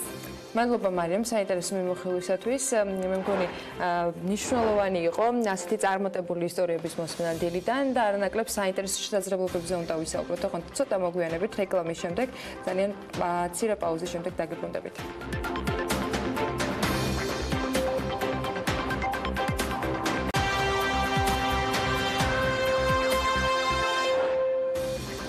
საქართველოში მაგისტრალური გასადენების ახალი მონაკვეთი და განშტოებები აშენდება. ეკონომიკის სამდგრადი განვითარების სამინისტროს ტექნიკური და სამშენებლო ზედამხედველობის სააგენტომ ადიგენი გოდერძის და ნატახტარი ლეხურას მაგისტრალურ გასადენზე 33 კილომეტრიანი მონაკვეთის და 3 განშტოების მშენებლობის ნებართვა გასცა.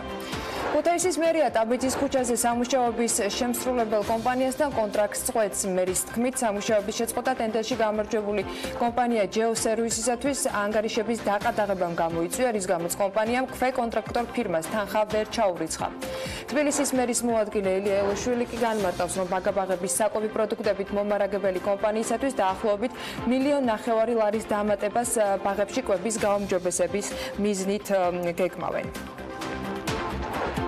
ეროვნულ ეროვნულმა ბანკმა მონეტარული პოლიტიკის განაკვეთი 6.9%-ზე დატოვა. აქედან გამომდინარე 84,320 მომხმარებელს რეფინანსირების განაკვეთზე მიბმულ სესხზე 1% განაკვეთი არ შეეცვლება. საზოგადოება და ბანკებმა ცვლად 1% განაკვეთზე მიბმული სესხები მიმოიხილა და აღნიშნულია მიმოხილვაში, რომ 1 მაისის მდგომარეობით ცვლად 1% განაკვეთებზე მიბმული 84,320 სესხია გაცემული, მათი აბსოლუტური უმრავლესობა კი რეფინანსირების განაკვეთზეა მიბმული, შესაბამისად სესხებლების 1% განაკვეთი მათთვის უცვლელი რჩება.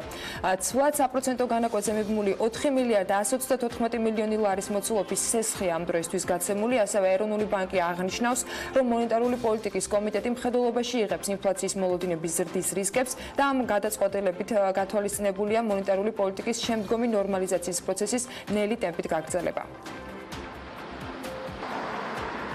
მსოფლიო ბანკმა საქართველოში მომუშავე ჩინეთის რკინიგზის 23 ჯგუფს საქმიანობა აუგრძალა. მსოფლიო ბანკის გადაწყვეტილებით ქვეყნის მთავრობის ერთ-ერთ უმსხვილეს კონტრაქტორ კომპანიას, ჩინეთის რკინიგზის სამშენებლო კორპორაციას და მის შვილობილ კომპანიებს, მათ შორის ჩინეთის რკინიგზის 23 ბიუროს 9 თვით აეკრძალებათ მუშაობა.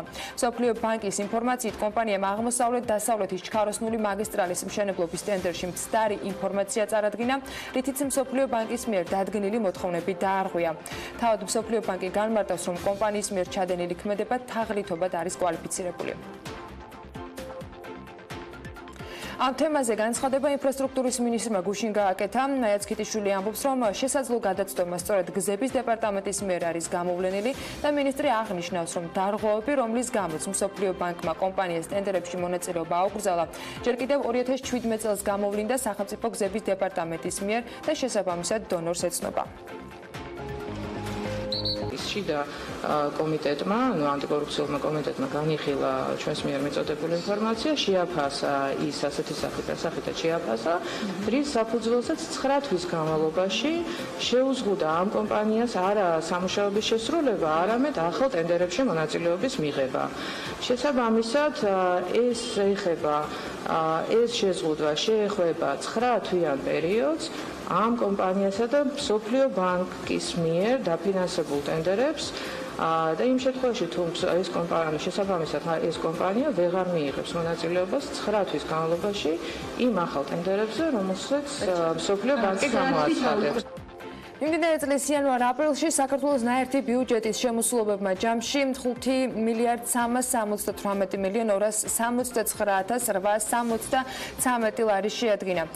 საანგარიშო პერიოდში წარმოებული აქტივების გაყიდვიდან მიღებულმა შემოსავალმა ფინანსთა სამინისტროს ინფორმაციით 27 მილიონ 10,225 ლარი შეადგინა. აქედან შემოსულობა მიწის გაყიდვიდან არის 20 მილიონ 962,596 ლარი. სახელმწიფო ბიუჯეტში მიწის გაყიდვიდან ჯამში მილიონ 118,644 ლარის, ხოლო ტერიტორიული ერთეულების ბიუჯეტში 19 მილიონ 293,951 ლარის მობილიზება მოხდა. ნაერთი ბიუჯეტი საქართველოს სახელმწიფო ავტონომიური რესპუბლიკების, რესპუბლიკური და ადგილობრივი თვითმმართველი ერთეულების კონსოლიდირებული ბიუჯეტია, რომელიც არ ექვემდებარება არც ერთი ხელისუფლების წარმომადგენლობითი ორგანოს მიერ დამტკიცებას.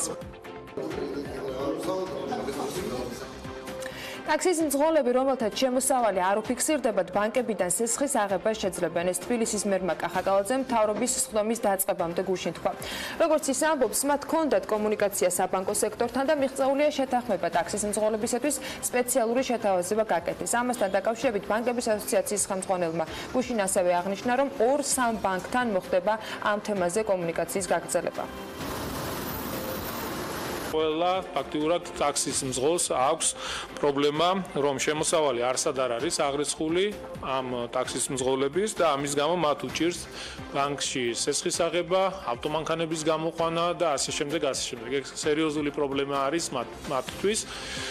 ჩვენ მქონდა კომუნიკაცია საბანკო სექტორთან, ძალიან ბევრი ვიმუშავეთ და მივახციეთ შეთანხმებას, რომელსაც მომდევნო 3-4 დღის განმავლობაში თვითონ ბანკები გააკეთებენ ამაზე განცხადებას და იქნება კონკრეტული შეთავაზებები ტაქსის მძღოლებისთვის, სპეციალური პროგრამები კეთდება, სადაც მათ ექნებათ შესაძლებლობა, ეს არის მხოლოდ ტაქსის მძღოლებისთვის, მათ ექნებათ შესაძლებლობა აიღონ ის სესხი და თანხა იმისთვის, რომ მათ ჩაანაცვლონ ავტომობილები, იქნება იაფი კრედიტები, იქნება ხელშეწყობა იმისთვის, რომ მოხდეს, ასე რომ ვთქვათ, ხელშეწყობა ტაქსის მძღოლებისთვის. 1 აგვისტოდან კი ზონალური საათობრივი პარკირების საპილოტო პროგრამა ლესელიძეზე და ნაბანოთუბანში ამოქმედება. დედაქალაქის მერი ამბობს, რომ მოსახლეობას ინფორმაცია სპეციალური ბუკლეტებით მიწოდება. ამასთან დაკავშირებით საკრებულოს მხრიდან ტარიფები დამტკიცებულია და ახლა როგორც კალაძე აღნიშნავს, მთავარი სწორედ მოსახლეობისათვის ჯერვანი ინფორმაციის მიწოდება. ამისათვის სპეციალური ჯიხურებიც განთავსდება ქალაქის ქუჩებში და ნებისმიერ ადამიანს შეიძლება რომ დასვას კითხვები და მიიღოს მათზე პასუხები ამ ჯიხურების დახმარებით. მინდა ვიცე-მერს ბატონ ირაკლის დავავალო, რომ დავამყაროთ კომუნიკაცია მოსახლეობასთან ამ რეფორმასთან დაკავშირებით, განსაკუთრებით ვინც კონკრეტულად ამ ქუჩებზე, ამ ლოკაციებზე ცხოვრობს, ამ ადამიანებს მიეწოდოს სრული ინფორმაცია. გარდა ამისა, ჩვენ განვათავსებთ სპეციალურ ჯიხურებს, ეს არის ჯიხურები, რომელიც განთავსდება ამ ქუჩებზე იმისთვის, რომ მოსახლეობას ექნება სრულყოფილი ინფორმაცია, ნებისმიერ ადამიანს ექნება შესაძლებლობა მივიდეს, დასვას შეკითხვები და მიიღოს სრული ინფორმაცია ამ პარკირებასთან დაკავშირებით. გარდა ამისა, ჩვენ სპეციალურ ბუკლეტებს დავბეჭდავთ, რომელიც დაურიგდება იქ მცხოვრებ ადამიანებს, რომ ყველანაირად იყვნენ ინფორმირებულები. თბილისში დიღმის ჭალების პარკის მოწყობის სამუშაოების შესყიდვის მიზნით ტენდერია გამოცხადებული. სატენდერო პირობების მიხედვით წინადადებების მიღება 28 ივნისს დაიწყება და 3 ივლისს დასრულდება. შესყიდვის სავარაუდო ღირებულება კი 14,451,039 ლარია. გამოცხადებული ტენდერის მიხედვით ტერიტორიაზე უნდა მოეწყოს ხელოვნური ტბა, ამფითეატრი, მედიათეკა, საბავშვო ატრაქციები, სპორტული სივრცე, 40 ავტომობილზე გათვლილი პარკინგი და გაიხსნება ასევე მდინარე მტკვრის სანაპირო და ეკო ხიდის მოწყობა. დაგეგმილი. რაც შეეხება დენდროლოგიას, პარკის ტერიტორიაზე ჯამში 752 ახალი მცენარე უნდა დაირგოს. სატენდერო დოკუმენტაციაში ისიც არის აღნიშნული, რომ მიმწოდებელი ვალდებულია სამუშაოები ხელშეკრულების გაფორმებიდან არაუგვიანეს 7 კალენდარული დღის ვადაში დაიწყოს. ამასთან საჭიროების შემთხვევაში დამკვეთის მითითებით სამუშაოები დღე-ღამეში 24 საათის განმავლობაში უნდა სრულდებოდეს და დოკუმენტაციის თანახმად სამშენებლო სამუშაოების მიწოდების ვადა ხელშეკრულების გაფორმებიდან არაუგვიანეს 480 კალენდარული დღეა.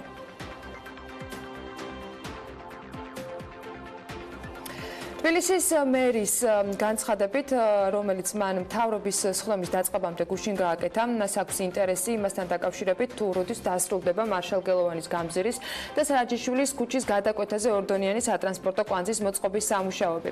ამ კითხვით მან მოადგილეს ირაკლი ბენდელიანს მიმართ, ასევე სთხოვა, რომ საზოგადოებისათვის მიმდინარე სამუშაოების შესახებ ინფორმაცია ეცნობებინა და ამ დიალოგში გაირკვა, რომ დაახლოებით 1 კვირა დასჭირდება ესტაკადის დასრულებას, მშენებლობის ვადები ისედაც გადაწეული არის. თბილისის მერის მოადგილე კი განმარტავს, რომ ვაშინჩვის ესტაკადაზე ძირითადი კონსტრუქციული ტიპის სამუშაოები ამ დროისთვის ამოწურულია. ჟვანიას ქუჩასა და მიმდებარე ტერიტორიაზე, ასევე ვარაზისხევის ზედა ნაწილზე სამშენებლო ნებართვების გაცემა შეჩერდა. თბილისის მთავრობის სხდომაზე გაჟღერებული ინფორმაციის მიხედვით, უსაფრთხოება მნიშვნელოვანია და სწორედ აქედან გამომდინარე ჩატარდება კვლევა, რათა მერიას ჰქონდეს ინფორმაცია, რამდენად საფრთხის შემცველია სწორედ ამ ტერიტორიებზე, ჟვანიაზე და მის მიმდებარე ქუჩებზე მშენებლობა. კალაძემ ასევე კიდევ ერთ მოადგილეს მაიაბითაძეს სთხოვა, რომ დასკვნა წარმოედგინა ამასთან დაკავშირებით. მაიაბითაძე კი აღნიშნავს, რომ მოლოდინი, რომელიც ტერიტორიასთან დაკავშირებით მერიას ჰქონდა, ამ ეტაპზე დადასტურებულია. 5G ინტერნეტის თემა საქმიანი დილისათვის კვლავ აქტუალური არის. საინტერესოა, როგორი განახლებული სტატისტიკა არსებობს, როდის და რა რაოდენობით აითვისებს მსოფლიო ახალ ტექნოლოგიებს და როგორია ბოლო ტენდენციები. რა თქმა უნდა, ამ თემასაც ლევან თაღიაშვილი მიხვდა და ახლა ის პირდაპირ ეთერში გვერდება. ლევან, როგორია მონაცემები? 5G ინტერნეტი უკვე აღარა მხოლოდ ანონსია, ან შორეული მომავალი და უკვე რამდენიმე ქვეყანაში უფრო აქტიურად მიმდინარეობს მისი გამოყენება, ვიდრე ამას ველოდით. შედურმა სატელეკომუნიკაციო კომპანიამ Ericsson-ი დასკვნა გამოაქვეყნა, რომლის მიხედვითაც დაახლოებით 2024 წლისთვის მსოფლიოს მოსახლეობის 45%-ს ახალი თაობის ინტერნეტი ექნება, რაც ნოემბრის კვლევასთან შედარებით 27%-ით გაზრდილი მონაცემია.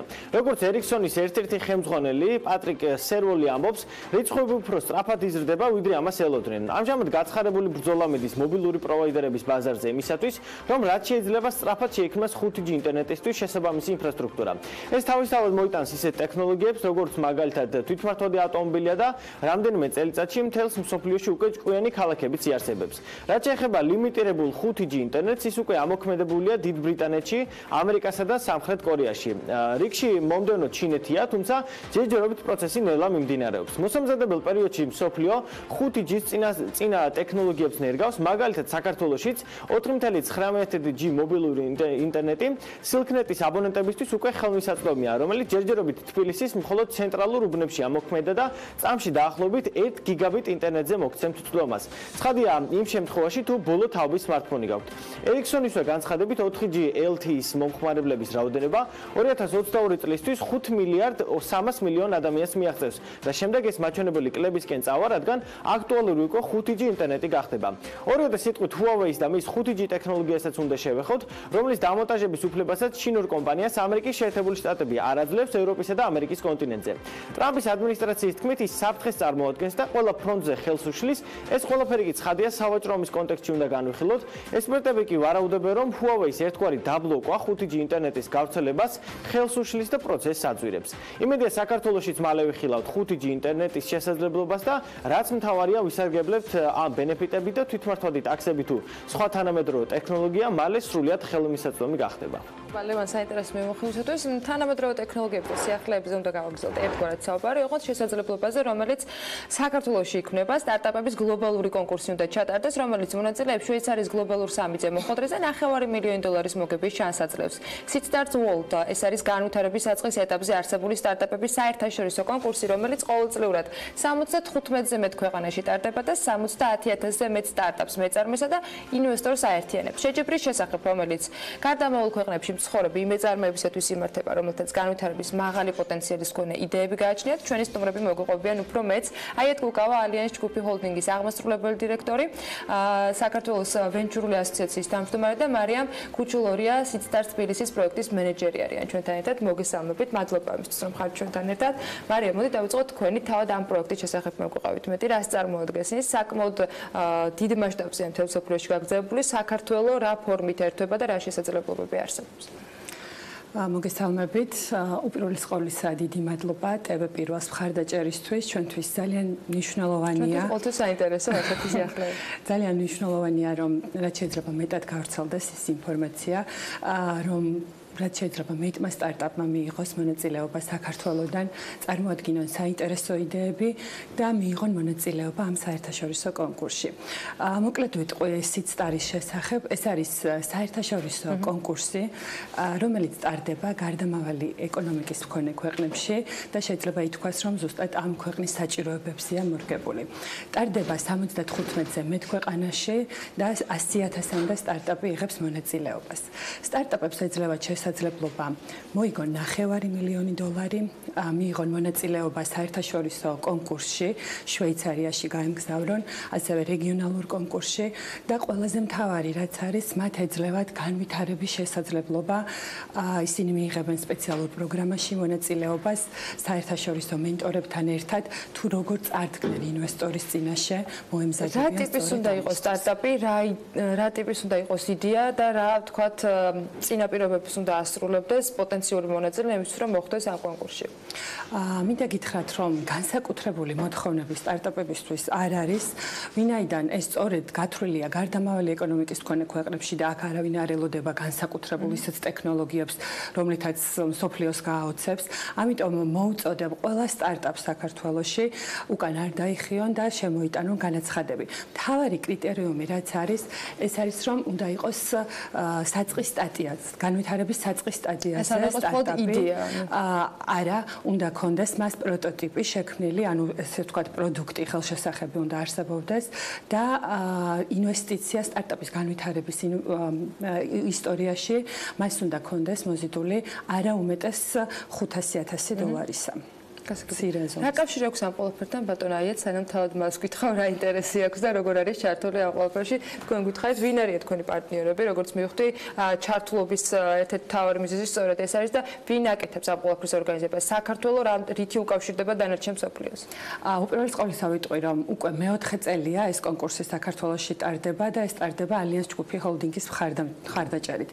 წელს ჩაერთო ასევე ვენჩურული კაპიტალის ასოციაცია, ყავს ასევე სხვა პარტნიორები, როგორც არის USAID G4G საპარტნიორო ფონდი, სტარტაპ საქართველო და გამოირჩევა მასშტაბით. ასევე აღნიშნავ, რომ მოიცავს არა მხოლოდ თბილისს, არამედ რეგიონებსაც. პირველ დღეს თბილისი უმასპინძლებს ამ კონკურსის, რომელიც ჩატარდება 29 ივნისს და 30 ამ დეტალებზე და სარეგისტრაციო ნაწილზე აუცილებლად ბოლოს კი შეჯამებისას ვისაუბროთ.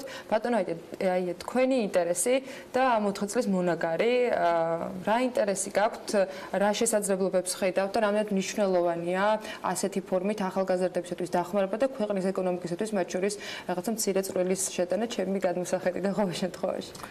პირველ რიგში უნდა აღნიშნოთ, რომ მთელ სოფლიოში ტექნოლოგიის ბუმია. თავის დროზე ამერიკის შეერთებულმა შტატებმა ათასობით საწარმო გაიტანა ქვეყნიდან და აქცენტი გააკეთა ტექნოლოგიებზე. შესაბამისად დღეს Microsoft, Google, Amazon, Apple და ამ შემდეგ არის მულტიმილიარდიანი კომპანიები, ორი მათგანი ტრილიონიან ბაზრის კაპიტალიზაციის ზღვარს გადასცდა. და ეს არის საქართველოსთვის ყველაზე კარგი და სწრაფი გზა განვითარებისკენ. ვინაიდან საწარმოებს ერთი მხრივ 100 მილიონი კაპიტალიზება სჭირდება, მაგრამ წარმატებლობის შანსი დიდია, ვინაიდან კონკურენცია იაფ მუშახელზე მთელ სოფლიოში და საქართველოში არის უზარმაზარი პოტენციალი საინჟინრო, ტექნოლოგიური, ჭკვიანი, კრეატიული, შემოქმედებითი ხალხი ვართ. ამიტომაც ჩვენ წლებია ამას ავითარებთ და ჩვენი ასოციაციის მეშვეობით, რომელიც ფარავს ვენჩურულ კაპიტალს, ანგელოზ ინვესტორებსა და კერძო ფონდებს, მუშაობთ მთავრობასთან, რომ რეგულაციები გაუმჯობესდეს საერთაშორისო ინვესტორებთანაც, სიცტარის გარდა კიდევ სხვებთანაც მუშაობთ და მაქსიმალურად გვინდა, რომ ქართულ ახალგაზრდებში ენტერპრენორულმა სულმა ინოვაციური იდეებზე გაიღვიძოს და გჯერა, რომ ამით ქვეყანა გაცილებით სწრაფად წავა ვიდრე სხვა. ამ 4 წლის გამოცდილებამ, წინა 3 წლის გამოცდილებამ რა შედეგი გაჩვენათ დღეს? სად შეგვიძლია გქონდა, კარგია სურვილები, კარგია გეგმა, რომელთაც ვიცით, რომ მიზანი ასე შეიძლება მიიღწეს, მაგრამ რეალურად რა შედეგი გვაქვს, რა რესურსებს ვიყენებთ და რისი პოტენციალი რჩება დღეს თავისუფალი და აუთვისებელი? რესურსები არის ძალიან შეზღუდული, ვინაიდან აქ მთავრობის და საერთაშორისო ორგანიზაციების როლიც ნელ-ნელა მოდის და ეს ისეთმა კონსერვატიულმა კაპიტალისტურმა ქვეყანამ როგორც ბელორუსი გააკეთა გაცილებით ადრე და ძალიან დიდი შედეგები აქვს. ათეულობით კომპანიები აქვს, რომელიც 100 მილიონ კაპიტალიზებაზე ავიდნენ და რაც თავარია, ქვეყანა არ დატოვეს და ბელორუსიაში ასაქმებენ ხალხს და შემდეგ ჩვენ ვიყენებთ ტექნიკას და ტექნოლოგიას. მნიშვნელოვანი წვლილი შეაქვთ ქვეყნის ეკონომიკაში. მიუხედავად იმისა, რომ არ ჭირდება ამ კომპანიებს ასობით მუშახელი, შეიძლება 10-20 ადამიანის კომპანია უკვე მილიონები ღირდეს. ამიტომაც მთავრობასთან და საერთაშორისო ორგანიზაციებთან და ასევე საერთაშორისო ვენჩურული კაპიტალის კომპანიებთან მუშაობთ, რომ მოვიზიდოთ, რა თქმა უნდა, ეს რთულია, რამე პროექტი უნდა დაანახო და დღეს საქართველოს ამაში წარუმატებელია, ვინაიდან ქართველები ქვეყნიდან გადიან, არ არის გრძელვადიანი კაპიტალის ბაზარი და საბანკო სესხებით და ასე ვერ დააფინანსებ, იმიტომ რომ მე წარმეს აქვს მარტო იდეა და თავისი ენერგია და მას არ აქვს არც გირაო და საქართველოში ფინანსებზე ხელმისაწვდომობის გამო ეს რთული პროცესია, თუმცა ჩვენი კომპანია და ჩვენი პარტნიორები რაღაც თითო აგურს დებთ. რამდენად არის თუნდაც ასეთი პროექტების შემდეგ თქვენ ახსენეთ, რომ იზრდება ეტაპობრივად, მაგრამ აი რომ თუნდაც იგივე ავიღოთ 5-წლიანი პერიოდი, რა ინტერესი გაჩნდა თქვა და რა შეგვიძლია შედარებისათვის? ინტერესი გაჩნდა იმ კუთხე, რომ მთავრობამ რაღაც გრანტებიც გამოყო და დაფინანსება არის, რაღაც საქმეს აკეთებს სახელმწიფო კუთხით ორგანიზაციები, ასევე არის კერძო მეწარმეები, რომელთაც მეტი იდეები წამოვიდა, ვიდრე ადრე იყო. და ხალხი გახდა უფრო გამბედავი, ვინაიდან ხედავენ, რომ პოტენციური შედეგი და ასე ვთქვათ, მომავალი გაცილებით პერსპექტიულია, ვიდრე რაღაც დონის. თავად დაფინანსებელი წყაროებისგან რამდენად გახდა ეს საქმე საინტერესო? მიუხედავად მაღალ რისკიანობისა, იგივე ადგილობრივის შემთხვევაში საქართველოში რამდენად არის დღეს ბიზნესი მზად, რომ თავისი კაპიტალი გაუნაწილოს დამწყებს, რომელიც ან გამართლებს, ან ვერ, მაგრამ გამართლების შემთხვევაში დიდი აქვს წარმატების, ვთქვათ, შანსი და მეორეს მხრივ, უცხოელი ინვესტორებისათვის საქართველოში რამდენად არის საინტერესო ასეთი სტარტაპების დაფინანსება და მათთან კომუნიკაცია. თუნდაც იმ გამოცდილებამდე და იმ გამოცდილების შემდეგ, რომელსაც ასეთი კონკურსები მათ აძლევს, ფიჩინგზე ვსაუბრობ, ეს იქნება თუ იდეის სხვა დანარჩენი, თქვათ, ფინანსური იქნება თუ სტრატეგიული დოკუმენტაციის მომზადება. აქ ორი მომენტია. პირველი, რომ საქართველოს უნდა აჩვენოს რაღაც წარმატებული პროექტები, რომ ინვესტორები აქ მოვიდნენ და მეორე, ჩვენ როგორც სხვადასხვა ფორუმებით სულ უსვამთ საქართველოს რეგიონულ როლს. შესაბამისად, ჩვენ გვინდა საერთაშორისო ქართულ კომპანიებსა და მეწარმეებთან ერთად, რომელთაც უნდათ ვენჩურული კაპიტალის პროექტებში ინვესტიციის ჩადება, მათთან და საერთაშორისო გამოცდები ვენჩურული კაპიტალისტების კომპანიასთან დავაფუძნოთ საქართველოში რეგიონალური ფონდი, რომელიც დააფინანსებს არა მარტო საქართველოს, არამედ რეგიონის პროექტებსაც, რითაც საქართველო უკვე წარმოჩნდება როგორც ასე ვთქვათ, რეგიონალური ცენტრი ამ კუთხითაც, რაც ჩვენ ქვეყნისთვის არის ძალიან მნიშვნელოვანი, ვინაიდან ქართული კომპანიისთვის აქვე თუ იქნება ფინანსური ცენტრი და საინვესტიციო ფონდების ცენტრი, გაცილებით იოლი იქნება ინვესტიციის მომზიდვა. იგივე ამას რა თქმა უნდა მოყვება ადგილობრივი ტრეინინგ ცენტრები, რომლებიც ამ კუთხით გადაამზადებენ მეწარმეებს, რაც საქართველოსთვის ძალიან მნიშვნელოვანია და ეს პროცესი დავიწყეთ.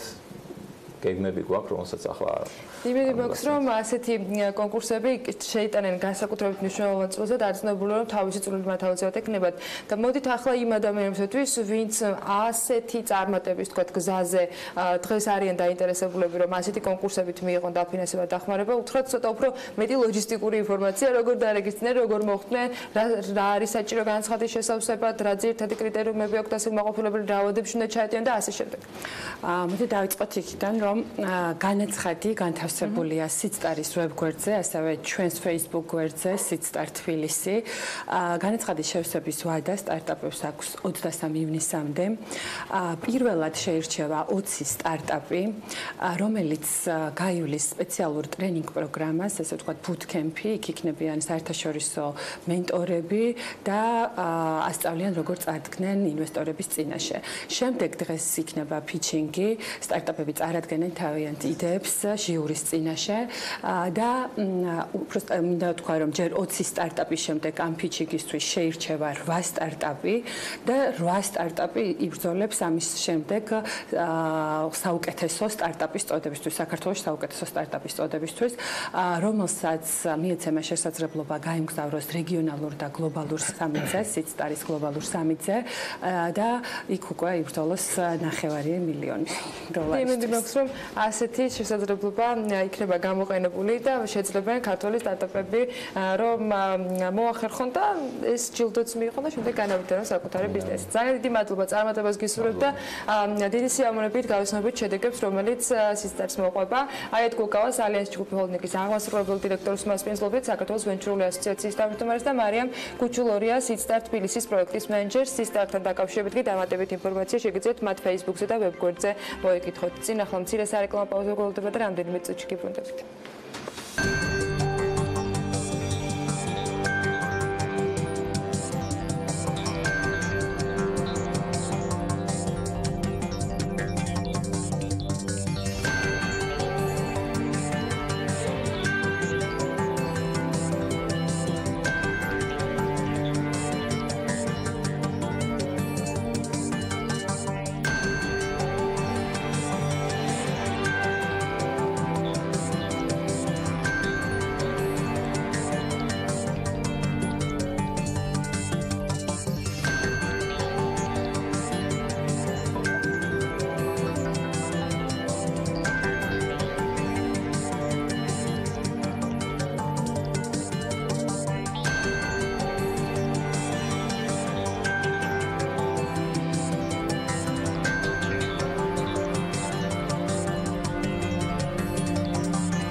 საქმიანი დილით დაუბრუნდით პირდაპირ ეთერში ბექაბაციკაცთან ერთად და უნდა ვისაუბროთ თემაზე, რომელზეც ბოლო რამდენიმე დღეა აქტიურად საუბრობს ბიზნესით, ჩვენც და ხელისუფლებაც. საქართველოს ბიზნეს ასოციაციის და ამერიკის საავეჯრო პალატის პროტესტის და ფინანსთა მინისტრთან გამართული შეხვედრის მიუხედავად, მაგრამ მაჭავარიანი და მისი უწყება პოზიციას არ ცვლის. ისინი არ აპირებენ გადახედონ ნორმატივს, რომელიც დაახლოებით 2 კვირის წინ გახდა საჯარო და ამ ორშაბათიდან უკვე ყველაფერი ძალაში შევიდა. სრულად იგნორირებულია ომბუდსმენის და მისი აპარატის რეკომენდაციები და ბიზნესის თხოვნაც.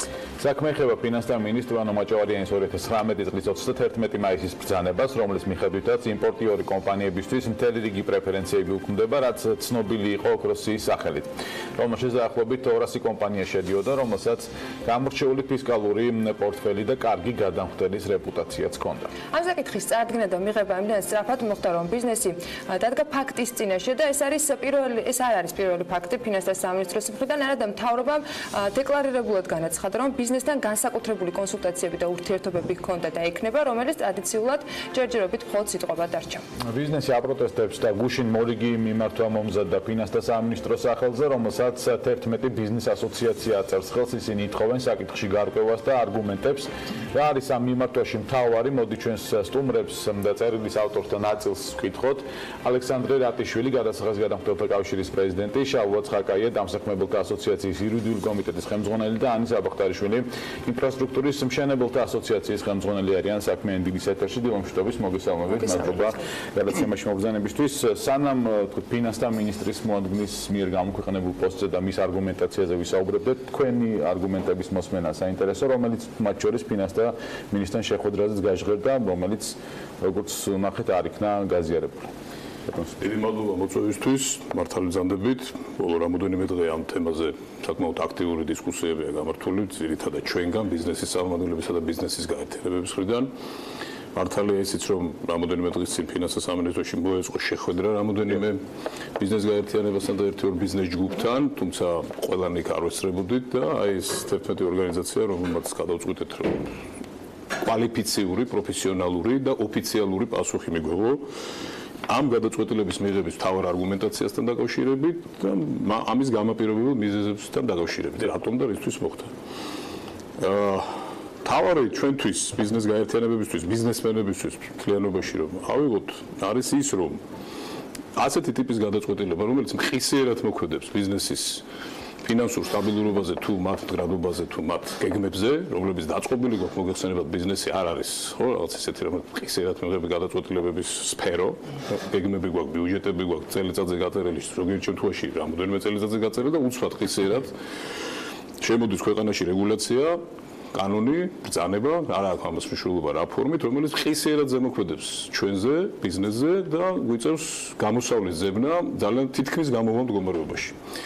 რაც შეეხება ამ კონკრეტულ შემთხვევას, დიახ, არსებობს ესეთი ოქროს, ეგრეთ წოდებული ოქროსია. გასაგებია ისიც, რომ ეს ოქროსია არ გაუქმებულა, უბრალოდ ამ ოქროსის მონაწილე კომპანიებს შეეხო ძალიან, ასე ვთქვათ, მძიმედ ეს რეგულაცია, ახალი რეგულაცია. და რას გულისხმობს, ხო? აქამდე ამ სიის წარმომადგენელ კომპანიებს, რომელიც ასევე ჩვენი მთავრობის ინიციატივით რამოდენიმე წლის წინ შეიქმნა სწორედ იმ დამსახურებების აღიარებისთვის, რომლებიც ამ კომპანიებს ჰქონდათ ბიუჯეტის და ინიციატივით არა. ჩვენი ქვეყნის ხელისუფლების არა სწორი გეთანხმებით, ისევ ხელისუფლების ინიციატივით და დამსახურებას გაესვა ხაზი ამ კომპანიების ორი მხრივ, ხო? ერთი არის მოცულობა თანხების, რომელსაც ისინი იხდიან ბიუჯეტში და მეორეა კეთილსინდისიერება მათი და ამ ორი კრიტერიუმის შეჯამებით აბსოლუტურად სამართლიანად, მაშინ ორივე ხელით ყველა მივესალმეთ ამას, მათ მიეცათ ეს პრეფერენცია, რომ საბაჟოზე გადასახდელების გადახდის ვადა მიეცათ 30 დღე განსხვავებით სხვა კომპანიებისგან, რომელსაც ეს დიდი ხანია აქვთ 5 დღიანი ვადა. მე რა თქმა უნდა ხუთშევთან ერთად კონსულტაციებთან ერთად ჩვენს კოლეგებთან ერთად დავინტერესდი იმით, რომ როგორ ხდება რა მექანიზმი მუშაობს, ოდესაც ამ ტიპის გადაწყვეტილების მიღება ხდება ფინანსთა სამინისტროში. გულისხმობ ბიზნესთან კონსულტაციის სიღრმისეული განხილვის გარეშე იმ ტიპის გადაწყვეტილების მიღებას, რომელიც უშუალოდ ამავე ბიზნესზე მხისერად ძალიან ცუდად იმოქმედებს. თავარებელობა, ჩემთვის თავარი ახლა ეს არის. თქვენთვის ანუ დრო არის ამ შემთხვევაში გადამწყვეტი მნიშვნელობის და ეს რომ თქვა ფინანსთა სამინისტროს ეთქვა რომ ამოქმედება თუნდაც 6 თვის, 1 წლის, 3 თვის შემდეგ მისაღები იქნებოდა. არა, ხაზგაუსვა დრო არ არის. რა პრობლემა არის გადაწყვეტილების მიღების ალგორითმი. ასე მხისიერად რატომ მიიღება და რატომ მიიღება ამის არგუმენტაცია. თავარი არის არგუმენტაცია. რა მიზეზების გამორვებში შეყენება ბიზნესის მიზეზების გამორვებში და რატო ხდება ამ ტიპისგან რომელიც უშუალოდ ჩვენ გვეხება პირდაპირ ჩვენზე არის მომართული ხო სხვას არავის ეხება ჩვენთან ყოველგვარი კონსულტაციის გარეშე არის ორი საკითხია ძალიან კონსულტაციები ერთი თემა ამაზე ჩვენ თქვენი სტუმრობის შემდეგ გვექნება შესაძლებლობა რომ მათ შორის ფინანსთა მინისტრის მოადგილესთან გავაგრძელოთ საუბარი და მინდა რომ სწორედ ის საკითხები წამოვწიოთ ახლა თქვენთან საუბარში რომელზეც ბატონ ლაშას დაუსვამთ შემდეგ კითხვებს კიდევ სხვა თემებთან ერთად ქალბატონო თუ დრო არ არის გადაწყვეტი. აი თქვენს შემთხვევაში რა პრობლემები შეიძლება შექმნას ამან? ანუ თუ ვისაუბრებთ იმაზე, რომ ფინანსთა სამინისტროს რომ ქონოდა კონსულტაციები, რომ ყოფილიყო დროში ეს შედარებით თქვათ განსხვავებული ვადით წარმოდგენილი და შემოთავაზებული, თქვენთვის რა პრობლემა შეიძლებოდა შეექმნა ამ გადაწყვეტილებას და რა გამოწვევის წინაშე ხართ დღეს? მოდი პირველ რიგში ავხსნათ ის რა შეიძლება მოხდეს ამ გადაწყვეტილების ასე თქვა ძალში შეშლის შემდგომ. საუბარია ფისკალურ ეფექტებზე, თუმცა ჩვენ პირველ რიგში ვისაუბროთ საბაზრო ეფექტებზე, გათანაბრება ახსენეთ თქვენ და გათანაბრება იყო ძირითადი არგუმენტი, თუმცა ბოლომდე ამას ვერ დავეთანხმებით, იმიტომ რომ მარტივად რო შევხედოთ, მაგალითად სამშენებლო მასალების ასე თქვა ქვეს სექტორი არსებობს ოქროსიაშიც კომპანიები, რომლებიც არიან მსხვილი შემომტანები, რომლებიც დღეს სარგებლობდნენ მანამდე ამ შეღავათით. მოცემულ კომპანიებს დღეს მოუწევთ გადაწყობა ხო ბიზნეს მოდელის და ამაზე ყველანი ვთანხმდებით. გადაწყობა რაც გულისხმობს, ან უნდა იყოს ცესხი, რაღაც კონკრეტული მოკლევადიანი ვალდებულებების დასაფარად, იმიტომ რომ სხვა შემთხვევაში რეალიზაციას ფაქტობრივად რაღაც პროცენტით ახდენდნენ 30 დღეში და ფარავდნენ ამ ვალდებულებას რეალიზაციიდან, ან სხვაგვარი ქმედებები უნდა განახორციელოს. ახლა რეალურად ისეთ კომპანიებზე ვსაუბრობთ, რომლებიც არიან მსხვილი იმპორტიორები, ბუნებრივია, რომელთაც გააჩნიათ ეგრეთ წოდებული სავაჭრო ძალაუფლება ხო ბაზარზე. შესაბამისად, გასაკვირი არც იქნება, როდესაც კომპანიები გადაწყვეტილებას ცვლილებებს ასე ვთქვათ შეახებენ ასევე დებიტორებსაც. ანუ საუბრობთ იმაზე, რომ როდესაც შემოაქვს მასალა X კომპანიას და ის რეალიზაციას ახდენს არაერთ დილერზე და შემდგომ დილერები გადაყიდიან მოცემულ მასალებს, ამ შემთხვევაში დილერებს მიეცემათ გაცილებით ნაკლები და ხშირ შემთხვევაში შეიძლება კონსიგნაციებზე უარიც კი ეთქვათ და ეს უკვე არაპირდაპირ ზემოქმედებას ახდენს სწორედ იმ SM-ზე, რომელთან გათანაბრებისთვისაც მოხდა ამ ცვლილების შეტანა. მეორე ნაწილი სამშენებლო კომპანიები, ანუ ისინი ვინც უშუალოდ სარგებლობს მაგალითად შემოტანილი მასალით და ვინც ახდენს ამით სამუშაოების წარმოებას. სამშენებლო საქმიანობა თავიდან ბოლომდე შესრულებებზე არის დამოკიდებული და სწორედ შესრულების შემდგომ იღებს ძირითად შემთხვევაში შემსრულებელი თანხას. ამ შემთხვევაში ძალიან მნიშვნელოვანი არის კონსიგნაცია. ანუ ჩვენ ვსაუბრობთ იმაზე, რომ რეალურად მოცემული გადაწყვეტილება პირდაპირ შეიძლება ეხება 200 კომპანიას, მაგრამ არა პირდაპირ. ისევ და ისევ სწორედ იმ კომპანიების საზარალოდ შეიძლება იმოქმედოს, რომელთა დაცვაც გვინდოდა ამ ცვლილების შეტანით და ეს არის ძირითადი პრინციპში პრობლემა, რასაც მე პირადად ვხედავ. ვადებიც რა თქმა უნდა არის პრობლემა, იმიტომ რომ იგივე თუნდაც ბიზნესი, რომელიც მოქმედებს შემჭიდროებულ ვადებში, იღებს გაცილებით ნაკლებად გააზრებულ და გაცილებით ნაკლებად მომგებიან თავისთვის და თავისი მიმწოდებლებისთვის გადაწყვეტილებებს და ამ შემთხვევაში თუნდაც ის ფაქტი, რომ არ მოგვეცა 5 ან 6 თვე, გაცილებით ცუდი ეფექტის მომტანი შეიძლება იყოს. რა ეფექტი შეიძლება ქონდეს დღეს იმ კომპანიებისათვის, რომლებიც აი მაგალითად ნავთობიმპორტიორები უკვე გუშინ დღიდან არიან ამ რეალობის წინაშე, რომ მათ შეცვლილ ვადებში უწევთ შესაბამის ფინანსური თქვათ ტრანზაქციების შესრულება. რა პრობლემები შეიძლება შეექმნას და რატო არ არის მისაღები ფინანსთა სამინისტრის არგუმენტაცია, რომ ეს დაძლევადია. თუ ჩვენ ვსაუბრობთ 200 ძლიერ კომპანიაზე, რომელსაც არც პრობლემები ჰქონია, პატიოსნად ჰქონდათ ყველაფერი გაკეთებული, ანუ არანაირი თქვათ არევა არ ყოფილა კომპანიის მუშაობაში, რატომ არის რთული, რომ გადმოეწყონ შედარებით მცირე ვადაზე? სწორედ იმიტომ, რომ ვსაუბრობთ 200 ძლიერ და მსხვილ კომპანიაზე, ხა არავის არ აქვს ხო დაბეჭდილება იმის, რომ რაღაც კლუბებში უწყვეტ ფული, ხო? რეალურად ის კეში, რომელიც კონკრეტულად ამ შემთხვევისთვის დასჭირდებათ, უნდა მოიზიდონ ფინანსური ინსტიტუტებიდან ან დებიტორებისგან. დებიტორების სუდღეში ჩაყენებაც არის ეს დღესვე, რაც როგორც ახსენი, ასევე არასწორი მიდგომა იქნება, რაც შეეხება ფინანსური ინსტიტუტებიდან მოზიდვას, ბუნებრივია ეს გადაწყვეტილებაც მათ რომ მიიღოთ თუნდაც 5-6 თვით ადრე, მანამ სანამ მოხდებოდა რეგულაციის, ასე ვთქვათ, ძალაში შესვლა, გაცილებით უფრო კარგ პირობებზე შეიძლება შეთანხმებული იყვნენ ფინანსური ინსტიტუტებთან გაცილებით უფრო სხვა გამოსავალი, თუნდაც შიდა, ასე ვთქვათ, მოდელის თვალსაზრისით და აი ამ დამატებითი დაფინანსების მოთხოვნის თვალსაზრისით მოეძიებინათ.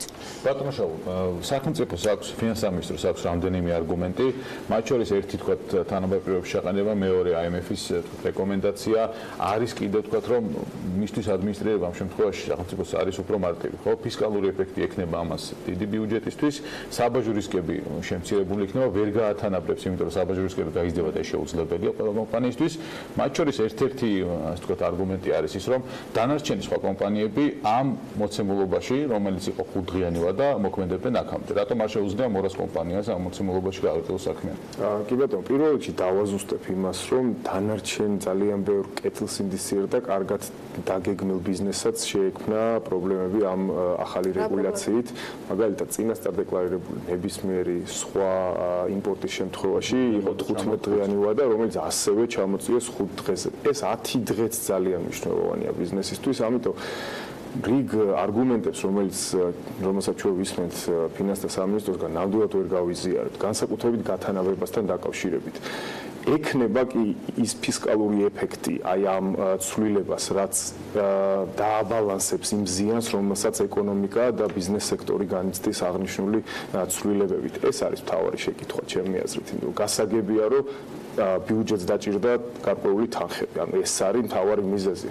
მე ერთ-ერთი IMF-ის რეკომენდაცია ვერ ვნახე, სპეციალურად ვეძებდი იმ რეკომენდაციას, რაზე იყო საფუძველი, რის საფუძველზე, რა ლოგიკით იყო ეს რეკომენდაცია განხორციელებული. ყველა IMF-ის კონსულტანტის რეკომენდაციას აწერია, რომ ეს არ არის ორგანიზაციის რეკომენდაცია, ეს არის იმ კონკრეტული კონსულტანტის რეკომენდაცია და ძალიან მაინტერესებს ასევე ის კონკრეტული კონსულტანტი ამ კონსულტანტების ჯგუფი, რომელმაც ეს რეკომენდაცია გასწიეს, იმიტომ და იცოდნენ თუ არა მათ საერთოდ ქართული ბიზნესის რეალობა, საქართველოში ბიზნეს გააჩნდა, განსაკუთრებით იმპორტიორებს გააჩნდათ მიზანი, რომ ისინი ყოფილიყვნენ კეთილსინდისიერი ბიზნესები და შესულიყვნენ ოქროს სიაში, რათა ესარგებლათ აი ამ მე არ ვიტყოდი, რომ პრეფერენციული სისტემით, ეს არის საერთაშორისო დამკვიდრებული პრაქტიკა ნორმალურ განვითარებულ ქვეყნებში, სადაც ბიზნეს ეძლევა საშუალება 30 დღის განმავლობაში გადაიხადოს იმპორტის გადასახადი.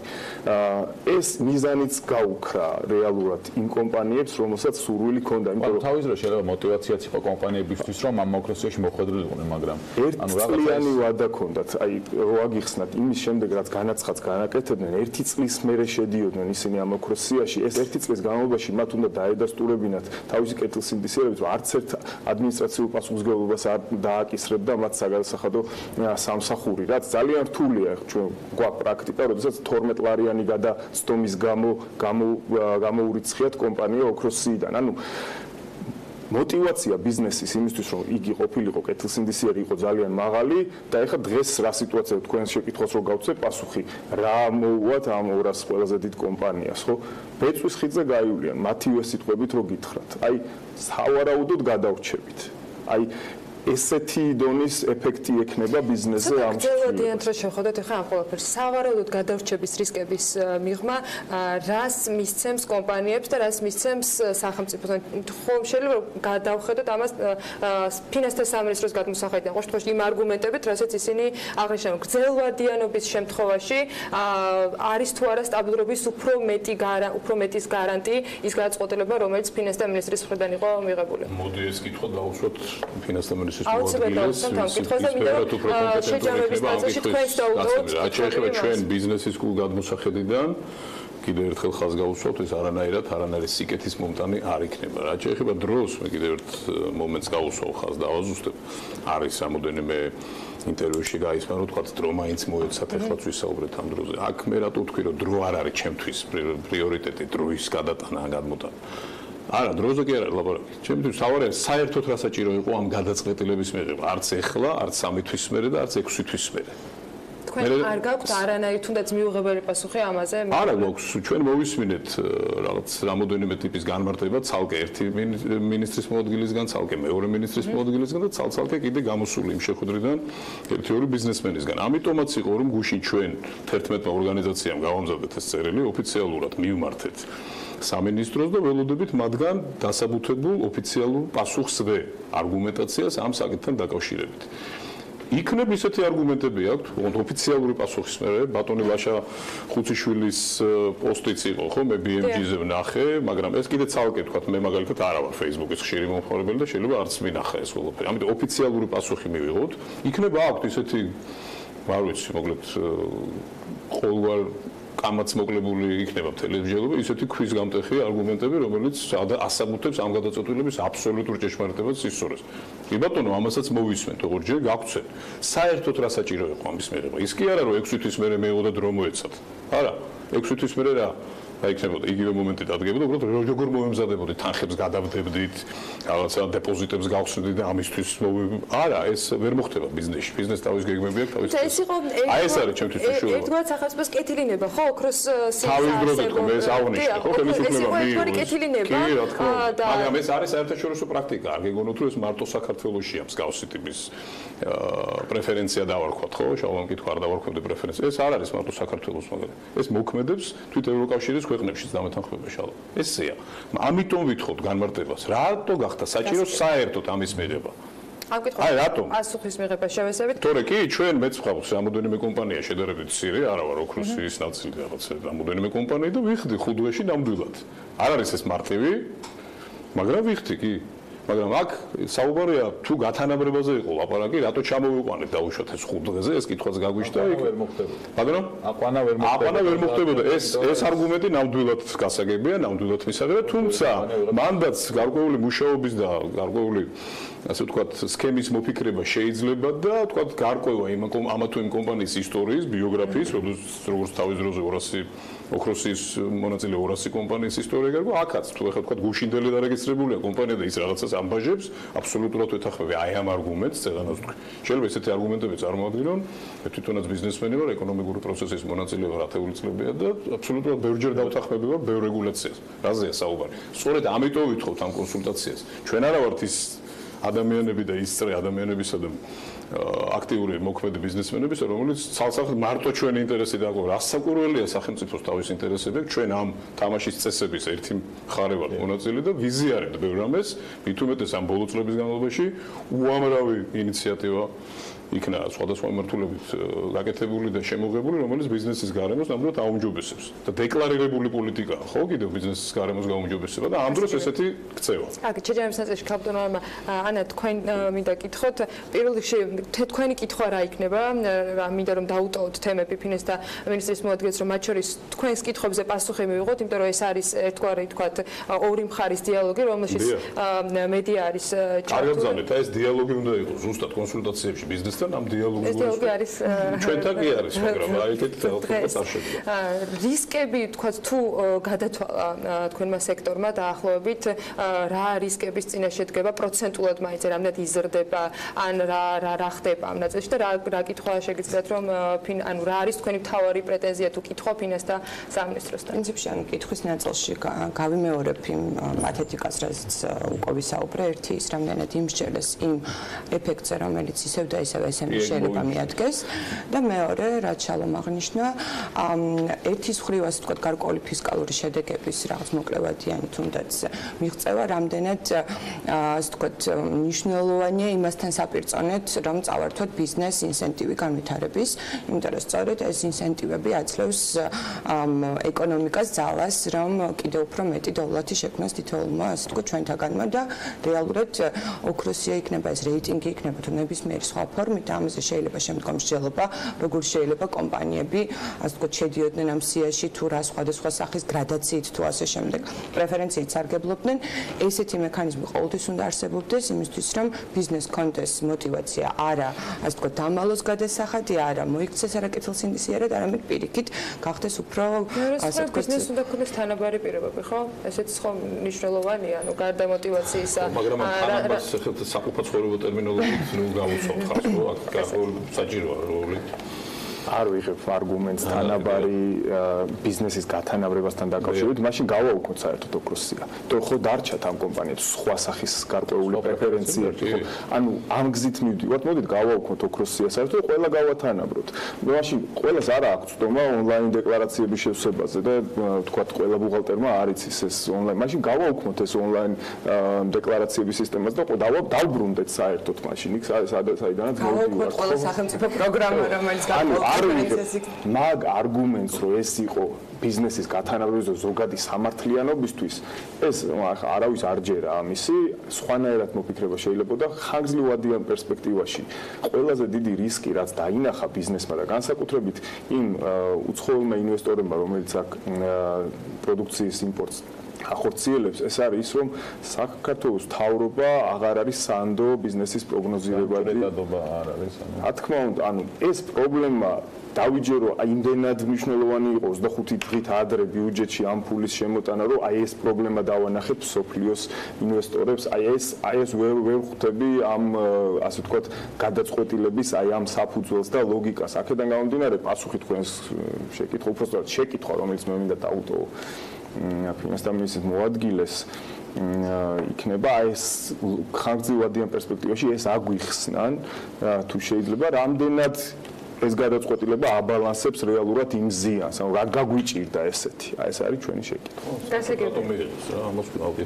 მინდა მაქვს რომ ყოველ კითხვაზე პასუხი ექნება და ამ კითხვებზე პასუხი ექნება სულ რამდენიმე წუთში რეკლამის შემდეგ იქამდე მადლობა ჩვენ სტუმრებს დამატება ხომ არ გნებავთ რამის ხაზ გავუსვავ და ვისარგებლებ შემთხვევით თუ ფინანსთა მინისტრის მოადგილე გეყოლებათ სტუმრად და გუშინ შევიტანე წერილი და იმედია მალე გაგცემენ ამაზე პასუხს რომ წერილს ვერ პირდებით მაგრამ სატელევიზიო კომენტარის შესაძლებლობა გვექნება ბატონო არ გაიწელება ამაზე პასუხი დავასრულოთ ამაზე შეიძლება და ერთხელ და სამუდამოდ გავარკვიოთ რა მოხდება როგორ მოხდება მადლობა იმისთვის რომ იყავით ჩვენთან ერთად ალექსანდრე რატიშვილის გადასახადის გადამხდელთა კავშირის პრეზიდენტ ჩალვათ ხაკაიას დამსახურებელთა ასოციაციის იურიდიული კომიტეტის ხელმძღვანელს და ანა საბახტარაშვილის ინფრასტრუქტურის მშენებელთა ასოციაციის ხელმძღვანელს მასპინძლობთ საქმიანი დილის ეთერში კითხვები და თემები რომელიც ამ საუბრის ეს დარჩა ვეცდებით რომ მივიღოთ მათზე პასუხები ფინანსთა მინისტრის მოადგილისგან რომელიც რეკლამის შემდეგ შემოგვიერთდება რამდენიმე წუთში დაგიბრუნდებით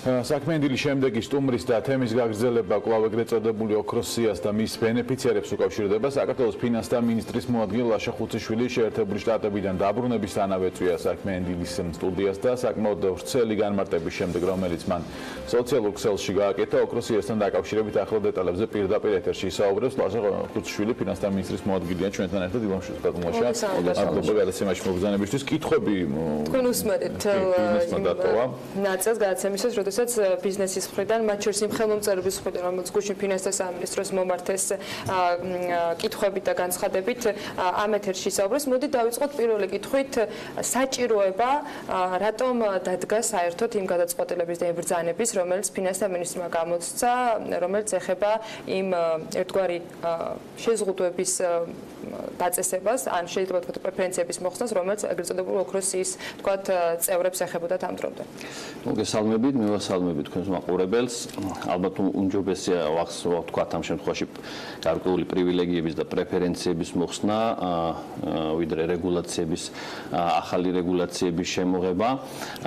იმისათვის რომ ოქროსიასთან და უშუალოდ ამ ბრძანებასთან დაკავშირებით ვისაუბროთ, ალბათ უმჯობესია ჯერ მაყურებელს განვმარტოთ რა არის ოქროსია, რა კომპანიები როგორ ხვდებიან იქ და რა პრეფერენციებით სარგებლობდნენ აქამდე და მომავალში რა პრეფერენციები რჩება.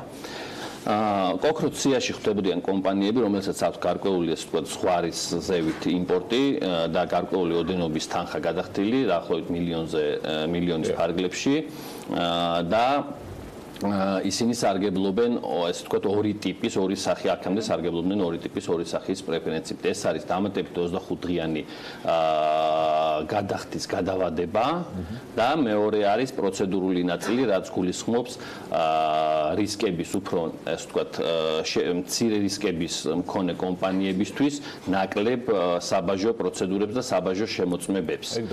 რაც არის მიღებული პრაქტიკა მთელ მსოფლიოში, მათ შორის ევროკავშირის ქვეყნებში, რომ იქიდან გამომდინარე ეს კომპანიები, რომლებიც შეფასებულია შედარებით ნაკლებ რისკიანად სხვა კომპანიებთან მიმართებაში, მათ საბაჟო პროცედურების ნაწილში და საბაჟო შემოწმების ნაწილში ჭირდებათ უფრო ნაკლები კონტროლი, ვიდრე სხვა კომპანიებს. აქ თქვენ სტუმრებთან ერთად გაიჟღერა, ასე ვთქვათ, მოსაზრებამ თითქოს გადახდის ნაწილშიც ეს არის მიღებული პრაქტიკა. არც ერთ ქვეყანაში გადახდის ნაწილში, მათ შორის არც ერთ ევროკავშირის წევრ ქვეყანაში გადახდის ნაწილში ბიზნესს არ აქვს განსხვავებული გადახდის ვადების საბაჟო იმპორტის დროს. ხუთიანი ვადა აქვს თუ განსხვავებულია ქვეყნების მიხედვით? ზოგან აქვს ყისიერი გადახდის, ასე ვთქვათ, პერიოდი, ზოგან აქვს ხუთდღიანი, ზოგან შეიძლება, ასე ვთქვათ, ნაკლებიც იყოს. მეტი არ არის, ანუ რატო 5 დღე ანუ ამას ვთქვათ? ანუ 5 დღე არის გონივრული ვადა იმისა, რომ მოხდეს, ესე ვთქვათ, საბაჟოზე თანხმობა. ერთი არის ის, რომ ვთქვათ, გარკვეული პერიოდი თანხის ჩარიცხვას ასახვასაც შეიძლება დაჭირდეს გადამხდელის პირადი აღრიცხვის ბარაძე და იმის საქონელი, ესე ვთქვათ, არ დაელოდოს იმას, რომ ესე ვთქვათ, გადახდილი თანხა როდის დაჯდება მის საგადასახადო ანგარიშზე და შესაბამისად, ესე ვთქვათ, დაყოვნება არ მოხდეს საქონლის და შესაბამისად, გარკვეული პერიოდი უნდა იყოს გონივრული ამისთვის, რომ ამ დრომდე საქართველოში მოქმედებდა. გასაგებია სხვა დანარჩენი. გავაგრძელებ თუ შეიძლება, ანუ ერთი რაც ცალსახად სტარი ინფორმაციაა, რომ გადახდის ნაწილში თითქოს გარკვეულ ტიპის კომპანიებს, რომელიც არის ოქროს სია და ამის ანალოგი არის ევროკავშირში, რომელიცაც ჩვენ ახლა ახალი საბაჟო კოდექსის შემოგვაქვს, ეს არის ავტორიზებული ეკონომიკური ოპერატორის ცნება, როდესაც ამ სტატუსს აიღებენ კომპანიები, უკვე მათ შეუძლიათ ისარგებლონ როგორც საქართველოში ამ სტატუსით, ასევე ის აღიარებული იქნება ევროკავშირის ქვეყნებშიც, მაგრამ ევროკავშირის ქვეყნებში ამ სტატუსის მქონე კომპანიებს არა აქვთ გადახდის ნაწილში არანაირი განსხვავება და მნიშვნელოვანია ეს იმისთვის, რომ იყოს თანაბარი კონკურენციული პირობები. ეხლა გადავალ იმაზე, რა იყო. მნიშვნელოვანია, რომ იყოს თანაბარი კონკურენციის პირობები ყველა კომპანიისთვის. მიუხედავად იმისა, რა, ესე ვთქვათ, რისკის მატარებელია ესა თუ ის კომპანია და მიუხედავად იმისა, რა მოცულობის, ესე ვთქვათ, ბრუნვები აქვს. ანუ მოცემულობა რა იყო დღეს? აქამდე მოცემულობა იყო, რომ ამ კრიტერიუმებს აკმაყოფილებდა 200 კომპანია და 50,000 კომპანიაზე მეტი ამ, ასე ვთქვათ, ამ მოცემულობით ვერ სარგებლობდა ოქროსის, ესე ვთქვათ, სტატუსით. თუმცა მათ ქონდათ შანსი, რომ ამ 200 კომპანიას შემატებოდნენ. მათ აქვთ ხო, კიდე ერთი მომენტი, ოქროსია არ გაუქმებულა, ოქროსის კრიტერიუმები არ გაუქმებულა, ოქროსის ნაწილში გაუქმდა მხოლოდ გადახდის გადავადება.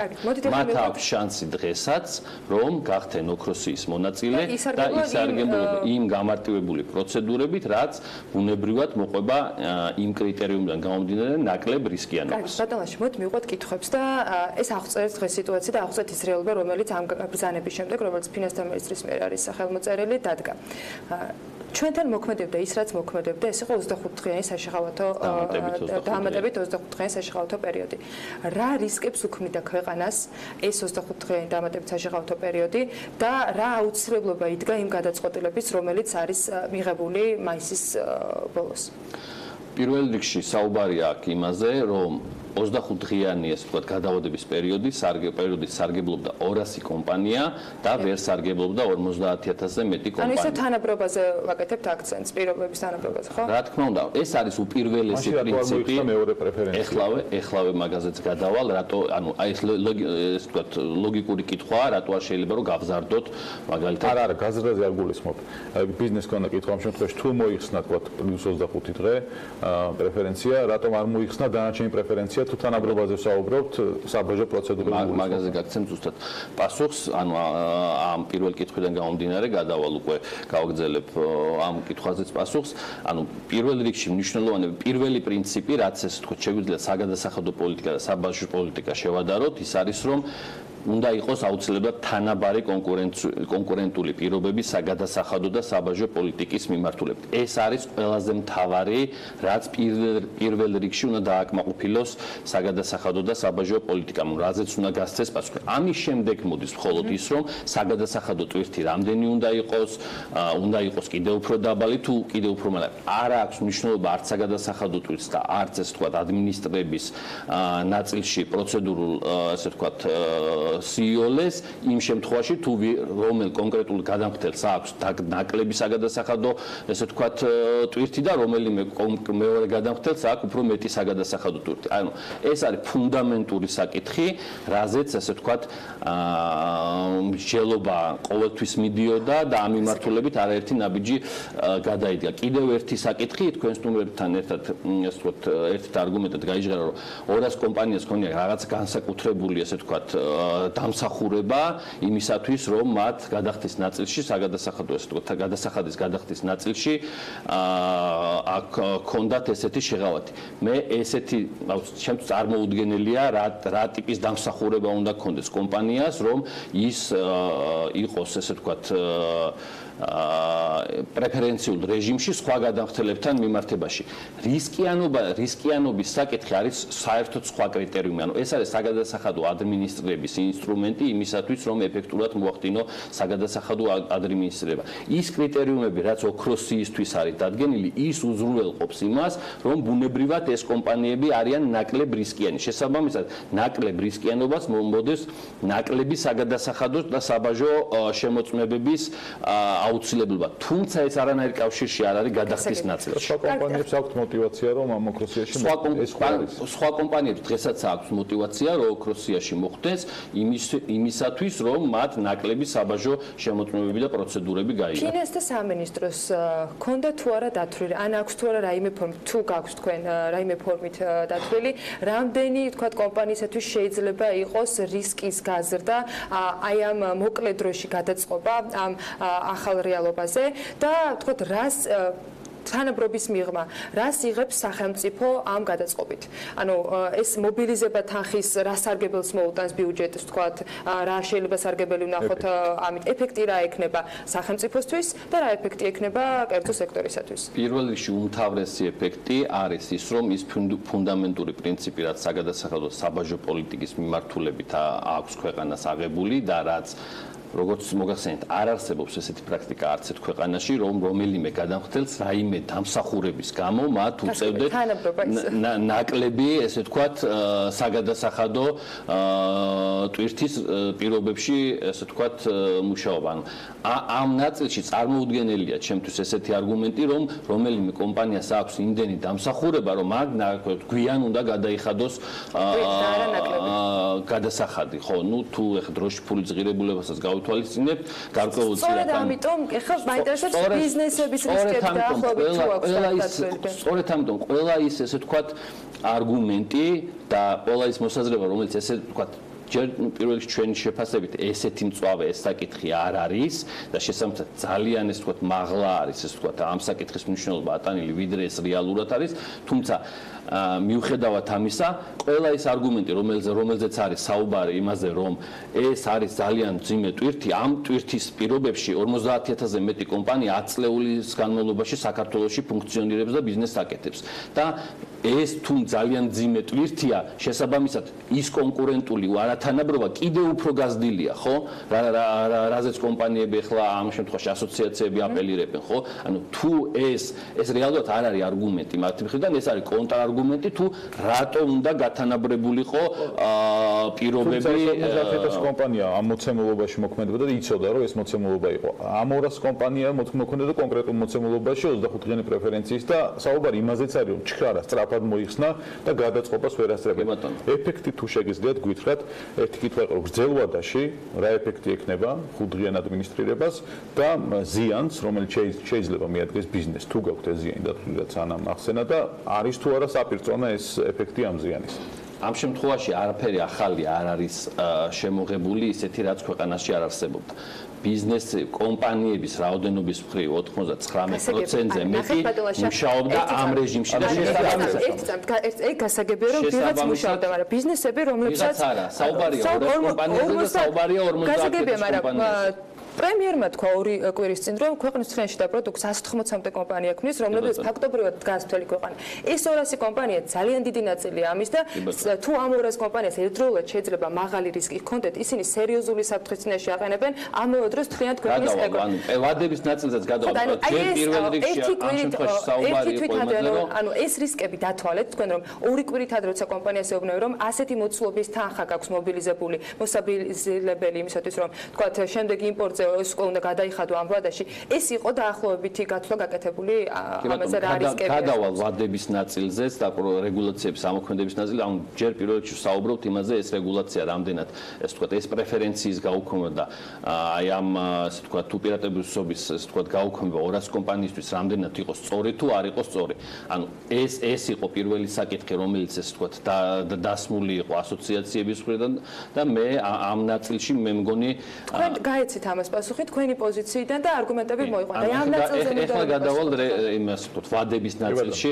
რეალურად ანუ ეს ამ რეგულაციებთან დაკავშირებით საკანონმდებლო ცვლილებები განხორციელდა რამოდენიმე წლით ადრე და შესაბამისად მათ შორის ნუ საბაჟო კოდექსშიც იყო ჩანაწერი რომ რომელიც ეხლა ხას მივიღეთ იყო ჩანაწერი რომ რეგულაციები დარჩებოდა პროცედურულ ნაწილში, რაც რეალურად მოხდა და იქ საუბარი აღარ არის ეს თქვათ გადახდის ნაწილში. როდესაც ბრძანება გამოიცა ეს 31 ეს თქვათ მაისი, კომპანიების ამ 200 კომპანიაზე საუბარი ოქროსის კომპანიების 90%-ზე მეტი მიეცა ერთთვიანი ესე თქვათ პერიოდი. რას ნიშნავს ერთთვიანი პერიოდი? ნიშნავს რომ ერთი თვის განმავლობაში განხორციელებულ იმპორტზე მათ აქვთ კიდევ ერთი თვე დამატებით იმისათვის რომ გადაიხადონ იმპორტის გადასახადი. ანუ 2 ივლისს გადის, ანუ 2 ივლისს როდესაც შემოიტანს იმპორტზე იმპორტიორი ასე ვთქვათ ოქროსის იმპორტიორი პროდუქციას, მას 2 აგვისტომდე აქვს ვადა. ანუ ეს პერიოდი, გადახდის პერიოდი ფაქტიურად არის ასე ვთქვათ ორთვიანი. ჩვენი შეფასებით ეს ორთვიანი პერიოდი აბსოლუტურად საკმარისია იმ კომპანიებისათვის და იმ ასე ვთქვათ ფინანსური შესაძლებლობის მქონე კომპანიებისათვის, რომელიც ოქროსიაში იყო და ეს არის 200 უმსხვილესი კომპანია საქართველოში, აბსოლუტურად შესაძლებელი იყო არის იმისათვის, რომ ასე ვთქვათ მათ ეს ხუთდღიან პერიოდზე თავისუფალ რეჟიმში რატომ გადაწყვიტა ფინანსთა სამინისტრო რომ ახლა 31 მაისს ამ ბრძანებაზე, ანუ რა რეალობა შეიქმნა ქვეყანაში ისეთი აპრობლემური ან პირიქით სასარგებლო სასიკეთო, ანუ ამ კომპანიების თქვათ სიის გადახედვისას აღმოაჩინა ფინანსთა სამინისტრომ რომ ეს 200 კომპანია მზად არის და შეუძლია აქვს რესურსი იმისთვის რომ ამ ცვლილებას გაუმკლავდეს. რატომ ახლა? ეს კითხვა რატომ ახლა შესაძლებელია დასმულიყო, როდესაც გადაწყვეტილება იყო მიღებული და ამის შესაბამის საკანონმდებლო ცვლილებებიც განხორციელდა, რომ ასე ვთქვათ ესეთი ტიპის პრეფერენციული რეჟიმები აღარ უნდა არსებობდეს გარკვეული ტიპის ესე ვთქვათ მცირე რაოდენობის კომპანიებისათვის. ეს და როდესაც ამის იმპლემენტაცია დაიწყებოდა, ეს დაიწყებოდა 1 წლით ადრე, 31 მაისს თუ 1 წლის შემდეგ, ნებისმიერ დროს შეიძლება დასმულიყო ეს კითხვა რატომ დღეს. ხო, მაგრამ რატომ დღეს, როცა გაკეთდა უკვე? იმიტომ რომ ეს გადაწყვეტილება მე აქ მიღებული იყო. ეს 6 თვის შემდეგ მიღებულიყო, ანალოგიურად ვიტყოდით რომ 6 თვის შემდეგ რატო 6 თვის თავზე და არა კიდევ მიღების და ამოქმედების დროები ანუ შეიძლებოდა რომ 6 თვის შემდეგ მიღებულიყო, ხო? ანუ შესაძლებელი იქნებოდა რომ 6 თვის ამ შემთხვევაში ვიძახი რომ ნებისმიერ დროს ეს კითხვა იქნებოდა ესე თუ იქნებოდა რატომ დღეს იქნებოდა წინასწარ გათვლილება, მაშინ ეს კითხვაც აღარ იქნებოდა ლეგიტიმური, ხო? ამაზეც გაგცემთ პასუხს, იმიტომ დღეს რომ მნიშვნელოვანი იყო რომ დაგვეწყო გათანაბრება პირობების 200 კომპანიასა და 50 კომპანიას შორის. კიდევ ერთი მომენტი, როდესაც აქ თქვენმა სტუმრებმა თქვეს, რომ ჩვენ რაღაც მოძებნეთ ის კონსულტანტების რეკომენდაციები და სავერსად ვერ ვნახეთ. ანუ არ ვიცი, ინდივიდუალურ კომპანიებს შესაძლებელია, ანუ ისე ვთქვათ, ნაკლები ესე ვთქვათ, გამოცდილება ქონდეს, როგორ უნდა ნახო IMF-ის რეპორტები, როგორ უნდა ნახო, თუმცა ასოციაციებს ალბათ უფრო ეს ვთქვათ, მეტი კვალიფიკაცია აქვთ და ძალიან მარტივად არის შესაძლებელი, რომ ნახოთ IMF-ის ვებგვერდზე, სადაც ეს ვთქვათ, ერთ-ერთ ეს ვთქვათ, ვალდებულებად დაფიქსირებულია თანაბარი ეს ვთქვათ, გათანაბრება ოქროსისა და არაოქროსის კომპანიებს. არ გვაქვს ბევრი დრო და იმიტომ ვცდილობ, რომ ჩაგეჭრათ რიგ შემთხვევებში. ქალბატონო, მან თქვა, რომ როცა გათანაბრებაზე ვსაუბრობთ, მსხვილი კომპანიები, რომლებიც არიან ძირითადად ვთქვათ, რაღაც სექტორში უმსხვილეს შეუმტანებენ და შემდეგ ადგილობრივ ბიზნესებზე ანაწილებენ, ასევე შეუქმნის სწორედ იმ მცირე ბიზნესებსაც პრობლემას, იმიტომ რომ გაჩნდება ვალდებულება და მათთვის საჭიროება, რომ უფრო მალე გადაუხადონ ამ საქონელზე თანხა.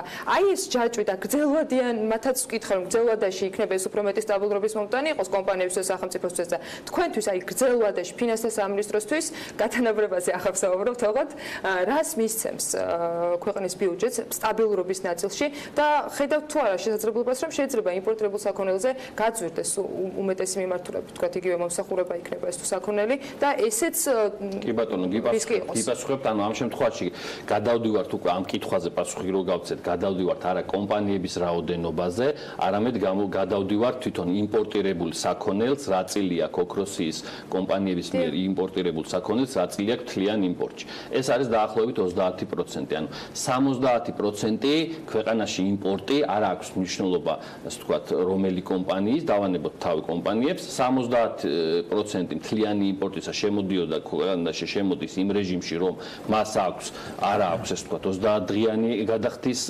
ვადა და 30% შემოდის საქონელი, ბუნებრივი ოქროსის პირებისა, რომელსაც აქვს 30 ქონდა 30 დღიანი. ანუ ეს ორი ჟურნალი, რომელიც არის ორივე Forbes-ის ჟურნალი და პირობითად თუ ესენი შემოდის იმპორტზე, შესაძლებელი იყო, რომ Forbes-ის ჟურნალი, რომელიც შემოიტანა საქართველოში იბეჭდება. რა თქმა უნდა, Forbes საქართველოში იბეჭდება და ეს ძალიან კარგია. შემოდის ერთი ჟურნალი, რომელსაც ერთი და იგივე ჟურნალი, რომელსაც ერთი კომპანიის მიერ არის ოქროსია, მეორე კომპანიის არ აქვს ოქროსის სტატუსი, ერთი იხდის 5 დღეში, მეორე იხდის, ესე ვთქვათ, 30 დღეში კუთვნილ გადასახადებს. ანუ აბსოლუტურად ერთი და იგივე პროდუქტი, რომელიც მიეწოდება ბაზარს. ბუნებრივია, რომ ეს არ არის ნორმალური სიტუაცია და ეს უნდა გასწორებულიყო და გათანაბრებულიყო. ბაზარზე ამ შემთხვევაში რა მოხდება ბაზარზე, ამაზე დიდ გავლენას არ ექნება, იმითიდან გამომდინარე, რომ 70% პროდუქციისა არა, ასე ვთქვათ, კომპანიების ნაწილში. თანაბრად არის ჩვენთან მათ შორის სექტორულად განაწილებული, რომ ეს ამ დისბალანსს ვერ იგრძნობს. კი, თანაბრად ნამდვილად არის განაწილებული, იქიდან გამომდინარე, რომ ოქროსის სტატუსი იღებდა კომპანია მისი ბრუნვებიდან, მსხვილი კომპანიები და ეს მსხვილი კომპანიები არ არის ერთ სექტორში კონცენტრირებული, ყველა სექტორიდან მსხვილი კომპანიები არიან მოხვედრილი. დაგისვათ და შემდეგ ერთი წუთი თქვენ ნებისმიერ შეჯამება შეგიძლიათ გააკეთოთ. გუშინ ამოქმედდა უკვე აქციური გადასახადები ნავთობ იმპორტიორთა კავშირის წარმომადგენლის კომენტარსაც ნახავთ თქვენ BMG-ზე, მათთვის კიდევ განსხვავებული თქვათ რეალობა დადგა. ამ შემთხვევაში, როდესაც უმსხვილესი გადამხდელია რეალურად გადამხდელები არიან ნავთობ კომპანიები, ისინი მათთვის რატომ მოხდა თან ასეთი თქვათ მოკლევადით იმ ახალი რეალობის შეთავაზება, რაც ამ ბრძანებაში იყო ამავე დროს მითითებული. კიდევ ერთხელ ვიტყვი, ის რომ უმსხვილესი გადამხდელი არის რომელიმე კომპანია, ეს იმას არ ნიშნავს, რომ მათ გადასახადებში უნდა ქონდეთ უპირატესობა. იგივე პროდუქტს, იგივე ზუსტად იგივე სახის პროდუქტს შეიძლება შემოქონდეს არა უმსხვილესი გადამხდელისათვის შესაძლო რისკების გაზრდა უქმნის სხვა ბევრ რაღაცას, სხვა პრობლემას. სწორედ ამიტომ ვკითხულობ, ანუ აი, როდესაც ასეთ მსხვილ მოთამაშეებს ვსაუბრობთ, რომელიც წინასწარ არ იყო ინფორმირებული, რომელიც ამს რომ დროსთან დაკავშირებით შეიძლება პრობლემები შეექმნას. ანუ აქ ხომ არ ყოფილა ბიზნესებისგან იშვიათად მოვისმინე, საერთოდ არ გაუქმებაზე, უმეტესად საუბრობენ იმაზე, რომ ვადებში, წინასწარ კომუნიკაციებში იყო არა, მე მგონი ამ თქვენ სტუმრებს თუ მოусმენდეთ, ჩვენ მაყურებელი ალბათ შინაარსიც აქვს და თვითონ იმაზეც აქვს, რომ ეს რეგულაცია, ანუ არსებობს გარკვეული პრივილეგიური კომპანიების რაოდენობა, რომელსაც უნდა ქონდეს რაღაცა ტიპის უპირატესობა გადასახადის გადახდაში. თუმცა ჩემთვის ეს წარმოუდგენელია, რა პრივილეგიაზეა საუბარი, რა პრივილეგია უნდა ქონდეს რომელიმე კომპანიას ისეთი, ანუ რა დამსახურება უნდა ქონდეს ისეთი, რომ მან სხვასთან შედარებით გადასახადის ნაწილში, ესე ვთქვათ, გარკვეულ განსხვავებულ პირობებში იფუნქციონიროს. ინვესტიციების ნაწილში ხო გვინდა ბევრი ინვესტიცია, პირდაპირ ხო სტაბილურობა, ეკონომიკური საგადასახადო პოლიტიკური და შემდეგ. განჭრეტადობის ნაწილში რომელიც კითხვა იყო, ანუ რატომ არ შეიძლებოდა უფრო რბილად გადასვლა მოხსნა 65-დღიანი პრეფერენციის.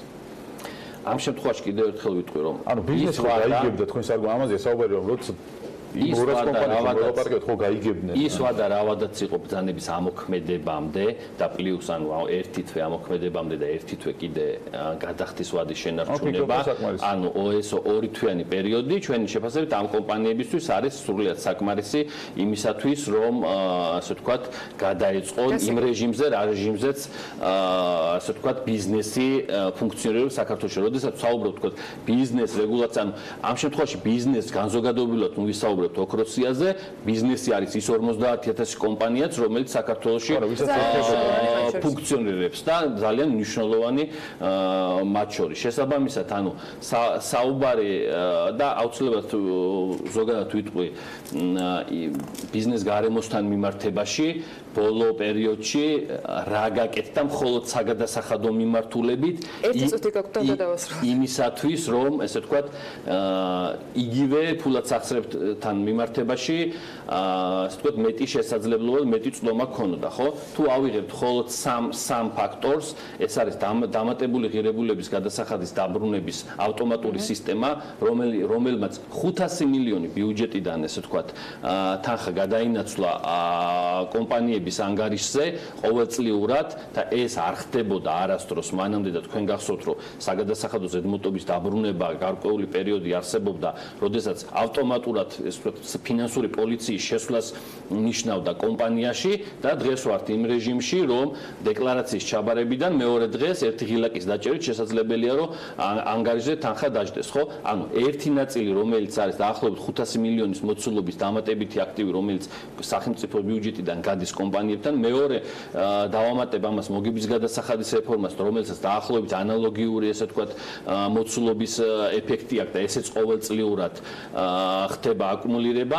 ამას კიდევ ერთ დავამატებ, ანუ ამას კიდევ დავამატებ ერთ მნიშვნელოვან ფაქტორს, რომელზეც ესე ვთქვათ, საუბარი ხშირად არ არის ხოლმე, ეს არის საგადასახადო ადმინისტრირების ნაწილი და მათ შორის ის ნაწილი თუ რომელიმე კომპანიას დავალიანება ან რაიმე ვალდებულება წარმოიქმნება, როგორ უნდა მოიქცეს და თუ ეს ესე ვთქვათ, მანამდე იყო, რომ ესე ვთქვათ, რეჟიმი თუნდაც 2012 წლამდე, როდესაც გადასახადის გადანაწილების და გრაფიკის გაკეთების შესაძლებლობა არსებობდა, თუმცა ეს კეთდებოდა მთელი 2012 წლამდე არსებულ პერიოდში 6 მილიონის ოდენობით, 2013 წლიდან დღემდე დაახლოებით 400 მილიონამდე ესე ვთქვათ, თანხაზე არის გრაფიკის გაკეთება. ანუ ეს ხდება დაახლოებით ერთი ან ორდღიანი პროცედურით. ანუ ინდივიდუალურად თუ რომელიმე კომპანიას ოქროსიდან გარკვეული ასე ვთქვათ, პრობლემები შეექმნება მის ბიზნეს მოდელში, მან იცის რა უნდა გააკეთოს, იმ დავალიანებას, რომელიც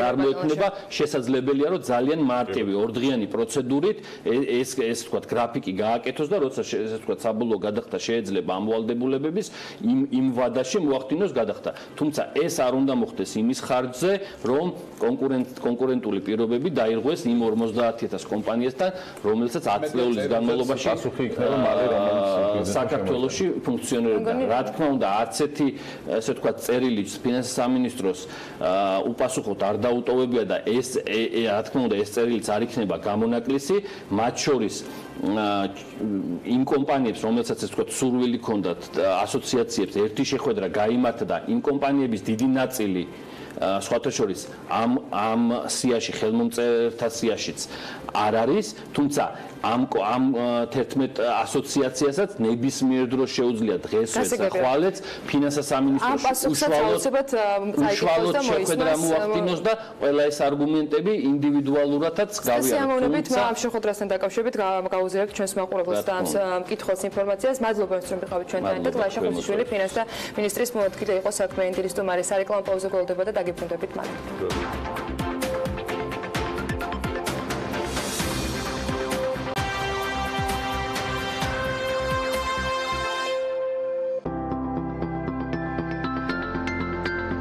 რუბრიკის სპონსორია Dreamland Oasis ჩაქვი. რიკა ქარდავას რუბრიკის ჯერიც დადგა. მადლობა მას და მისი რუბრიკის უკრებულ ყველა მხარდამჭერს. უელით ბევრ სიახლეებს მათ შესახებაც, თუმცა დღევანდელ სიახლეებს და ამბებს თავად რიკა გაგოცნობს, რომელსაც ძალიან საინტერესო სტუმარი ეყოლება სულ რამდენიმე წუთში. იქამდე ვნახოთ მისი ყოველკვირეული ანალიტიკა პროპერტი ჯორჯიასაგან. დილომშვიდობის ანა, მივესალმები ჩვენს მაყურებელს. პროპერტი ჯორჯიამ სასტუმროების შემდგომ Airbnb-ზე განთავსებული აპარტამენტების საშუალო მინიმალური და მაქსიმალური ფასები მოიკვლია უბნების მიხედვით, რასაც გაგაცნობთ დღეს. Airbnb-ზე განთავსებული აპარტამენტების საშუალო ფასები 2 ადამიანზე გათვლით ივნისის თვეში მცირედად დაკლებულია გასულ თვესთან შედარებით. ვაკეში, საბურთალოზე და ისენი-სამგორის უბნებში ფასები მერყეობს 39-დან 46 ამერიკული დოლარის ფარგლებში. აღნიშნული მაჩვენებლები გასულ თვესთან შედარებით შემცირებულია 8-15%-ის ფარგლებში. აღსანიშნავია, რომ გასულ თვესთან შედარებით ფასების ზრდა ფიქსირდება დიღომსა და ვარკეთილში. შესაბამისად, დიღომში 56 ამერიკული დოლარია საშუალო ფასი, ხოლო ვარკეთილში 31 ამერიკული დოლარი. ივნისის თვეში Airbnb-ზე რეგისტრირებული აპარტამენტების მინიმალური და მაქსიმალური ფასები უბნების ჭრილში შემდეგნაირად ნაწილდება. ვაკის ტერიტორიაზე ერთი ღამის ფასი მეტწილად 18-დან 59 ამერიკული დოლარის ფარგლებში მერყეობს. მთაწმინდაზე ქვედა ზღვარი 25 დოლარიდან იწყება და ადის 52 ამერიკულ დოლარამდე. საბურთალოზე ფასის მაჩვენებელი 11-დან 55 ამერიკული დოლარის ფარგლებში მერყეობს. ისანი-სამგორის შემთხვევაში 11-დან 51 ამერიკული დოლარის ფარგლებში. მაქსიმალური ფასის მაღალი ნიშნული დაფიქსირდა წანიში, კერძოდ აპარტამენტების ღირებულება დღეში ზედაზღვიდან 98 დოლარიდან 18 დოლარამდე მერყეობს. ორთაჭალაში ფასები კი 23-დან 86 ამერიკულ დოლარამდეა. ფასები დიღომში 10 დოლარიდან 79 ამერიკული დოლარის ფარგლებში მერყეობს, ხოლო გლდანში 11-დან 62 ამერიკული დოლარის ფარგლებში. და ბოლოს ფასის მინიმალური და მაქსიმალური მაჩვენებელი ვარკეთილში 11 ამერიკული დოლარიდან 51 ამერიკულ დოლარამდეა. პროპერტი ჯორჯია მომავალ თვეშიც დააკვირდება Airbnb-ზე ფასების დინამიკას და აუცილებლად გაგიზიარებთ უახლეს ინფორმაციას. სულ რამოდენიმე წამში ჩემს ძალიან საინტერესო სტუმარს წარვადგენ, დროებით გემშვიდობებით. რუბრიკის სპონსორია დღისი, მასშტაბური საცხოვრებელი კომპლექსი თბილისში. რუბრიკის სპონსორია M-კვადრატი. კიდევ ერთხელ მივესალმები მაყურებელს. ჩვენი სტუმარია გიორგი გოცირიძე, რომელიც გეოგრაფიკის დამფუძნებელი და დირექტორია. ბატონ გიორგი, ძალიან დიდი მადლობა რომ გვესტუმრეთ. თემა ძალიან საინტერესოა, კომპლექსურია და ალბათ კვირები და თვეები დაჭირდება მასზე საუბარს, თუმცა მთავარ აქცენტებზე მინდა თქვენთან გავამახვილო ყურადღება დღეს. ჩვენი ქვეყნისთვის, როგორც განვითარებადი ქვეყნისთვის, გეოგრაფიული არეალის სწორად დაგეგმარება, სწორი სივრცითი მოწყობა ძალიან მნიშვნელოვანია იმისთვის, რომ წლიდან წლამდე თუნდაც ეკონომიკური ინდიკატორები გაუმჯობესდეს და ჩვენმა მოქალაქეებმა უკეთესად იგრძნონ თავი. თქვენი 20 წლიანი გამოცდილების გადასახედიდან რა არის მთავარი გამოწვევები ჩვენი ქვეყნის სივრცითი დაგეგმარების, ურბანული დაგეგმარების თვალსაზრისით და ძალიან საინტერესოა ეს მიმართულება კონკრეტულად იგივე ტურისტული არეალების ჭრილში რომ იმოვიხილოთ. მოგესალმებით თქვენ მაყურებელს, დიდი მადლობა მოწვევისთვის. ვეცდები ჩავტიო დროში და აი ამ მთელი გარდამავალი პერიოდის საბჭოთა კავშირიდან დღემდე რა გამოწვევებიც ჰქონდა ქვეყანას ის რაღაცნაირად ავსახო ჩემს ხედვაში.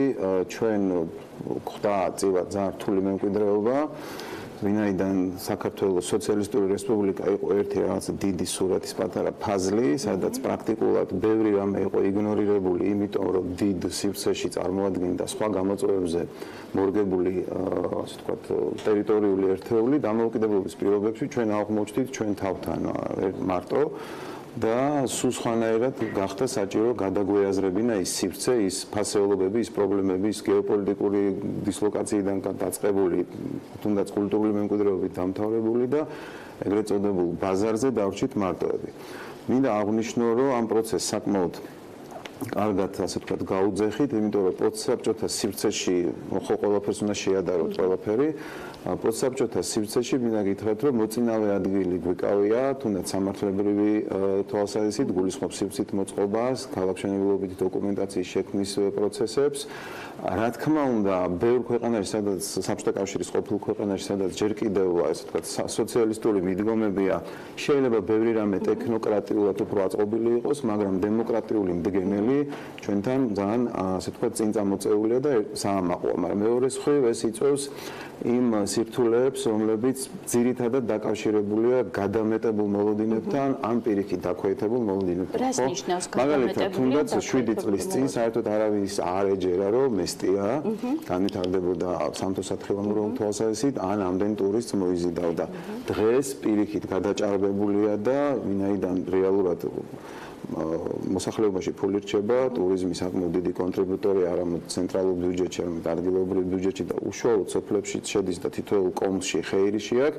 რა თქმა უნდა, აქ უკვე გადაჭარბებულ მოლოდინებთან შევდივარ და რთულია ხოლმე ამ ოქროს შუალედის დაჭერა. მთავარ ტურისტულ დესტინაციებზე რო ვისაუბროთ, მათ შორის სამთო-სათხილამურო, რეკრეაციულ დესტინაციებზე, ვთქვათ, იგივე საზღვაო ტერიტორიებზე, საინტერესოა თქვენი შეფასებები როგორი და როგორ ხედავთ, ანუ რა გამოწვევებია და რა, ვთქვათ, ცვლილებები უნდა მოხდეს, რა უნდა შეიცვალოს იმისთვის, რომ უფრო გონივრულად მოხდეს, ვთქვათ, დაგეგმარების და იმპლემენტაციის იგივე გადაწყვეტილების მიღების პროცესი. ის რომ უნიკალური ისტორია გვაქვს, კულტურული მემკვიდრეობა, უნიკალური გარემო, ეკონომიკური გამოწვევები და შესაძლებლობები და მაქსიმალურად ყველაფრის გარო უნდა, ასე ვთქვათ, მატერიალური დოვლათი შევქმნათ, ამაზე არავინ არ დაობს, მაგრამ სადაო და დღეს ქვეყანა არის იმ გამოწვევის წინაშე, რომ სად და როდის დავიწყო რომელ ადგილას, ანუ სივრცითი პრიორიტეტიზაცია, სივრცითი გადანაწილება, იმიტომ რომ არ შეიძლება, კი, რა თქმა უნდა, ბაზარი თავისთავად დაარეგულირებს, მაგრამ ჩვენ სამხრეთ თუ აღმოსავლური ყაიდის მენეჯმენტით თუ წავალთ, შეიძლება მივიღოთ არა ის, რასაც ველოდებით, ევროპულ, ასე ვთქვათ, მართვის პრინციპებს შეიძლება გენეტიკურად პირდაპირ ვერ ავეწყოთ, მაგრამ უნდა ავირჩიოთ სტრატეგია. რა გვინდა ჩვენ მომდევნო 10-15 წლის განმავლობაში. დღეს მე პირადად მგონია, რომ ვართ ცოტა, ასე ვთქვათ, მობიერად ვიტყვი, გამოწვევების წინაშე პრობლემები გვაქვს სერიოზული, რომელსაც შეიძლება დღეს ესე ვერ ხვდება ყველა, მაგრამ პროფესიულ წრეებში ჩვენ ხვდებით, რომ გადაჭარბებული მოლოდინებმა შეიძლება გამოიწვიოს ძალიან დიდი პრობლემები. არის დარგობრივი კონფლიქტები სატყეოსა და დაცულ ტერიტორიებს შორის, ჰიდროენერგეტიკულ, ასე ვთქვათ, პოლიტიკასა და ტურიზმს შორის, სასოფლო-სამეურნეო სივრცის განვითარებასა და გეოსაფრთხეებს შორის. მაშინ, როდესაც მუნიციპალიტეტებს თავიანთი კონკრეტული ტერიტორიები აქვს გამოყოფილი და მათ უნდა მაქსიმალური გააკეთონ და როდესაც არ არსებობს ყველგან ესეთი გეგმა, ხო, აი თქვენ 60-ოთახიან ბინაში იცით, ხო, რამდენი საწოლი გაქვთ, რამდენი ჯანგალი, რამდენი დივანი, რამდენი ბოდიში უნიტაზი და საწოლი. ხო, აი ხო არ შეიძლება მივადგეთ და სულ ჩანგლები ვიყიდოთ, ან მარტო საწოლები ვიყიდოთ და კარები არ გქონდეს შემოსასვლელში. აი, დაახლოებით ქვეყნის საერთო კონტექსტს რო გადავხედოთ, დღეს ვართ აი ამ გამოწვევის წინაშე, რომ ერთიანი სურათი კარგად უნდა დავინახოთ და ამ ერთიანი სურათიდან უნდა გადავწყვიტოთ, ჯერ რას ვაკეთებთ. შემოსასვლელ კარებს ვყიდებთ თუ უსაფრთხოების სისტემას ვაყენებთ თუ ბავშვის ლოგინს ვყიდულობთ თუ ჩანგლებს. აი, ეს არის ძირითადად მაპატიეთ ეთერი შედარებისთვის, მაგრამ ყველაზე კარგად მუშაობს, როდესაც ადამიანები ცოტა სკეპტიკურად უყურებენ, როდესაც საუბრობ გადაჭარბებულ მოლოდინებზე. და ამავდროულად ადეკვატური შეფასება. სამწუხაროდ დროში შეზღუდულები ვართ, თუმცა არაერთხელ მოგვეცემა დარწმუნებული ვარ თქვენი მასპინძლობის შესაძლებლობა და ამ თემას აუცილებლად მივყვებით, გავაგრძელებთ.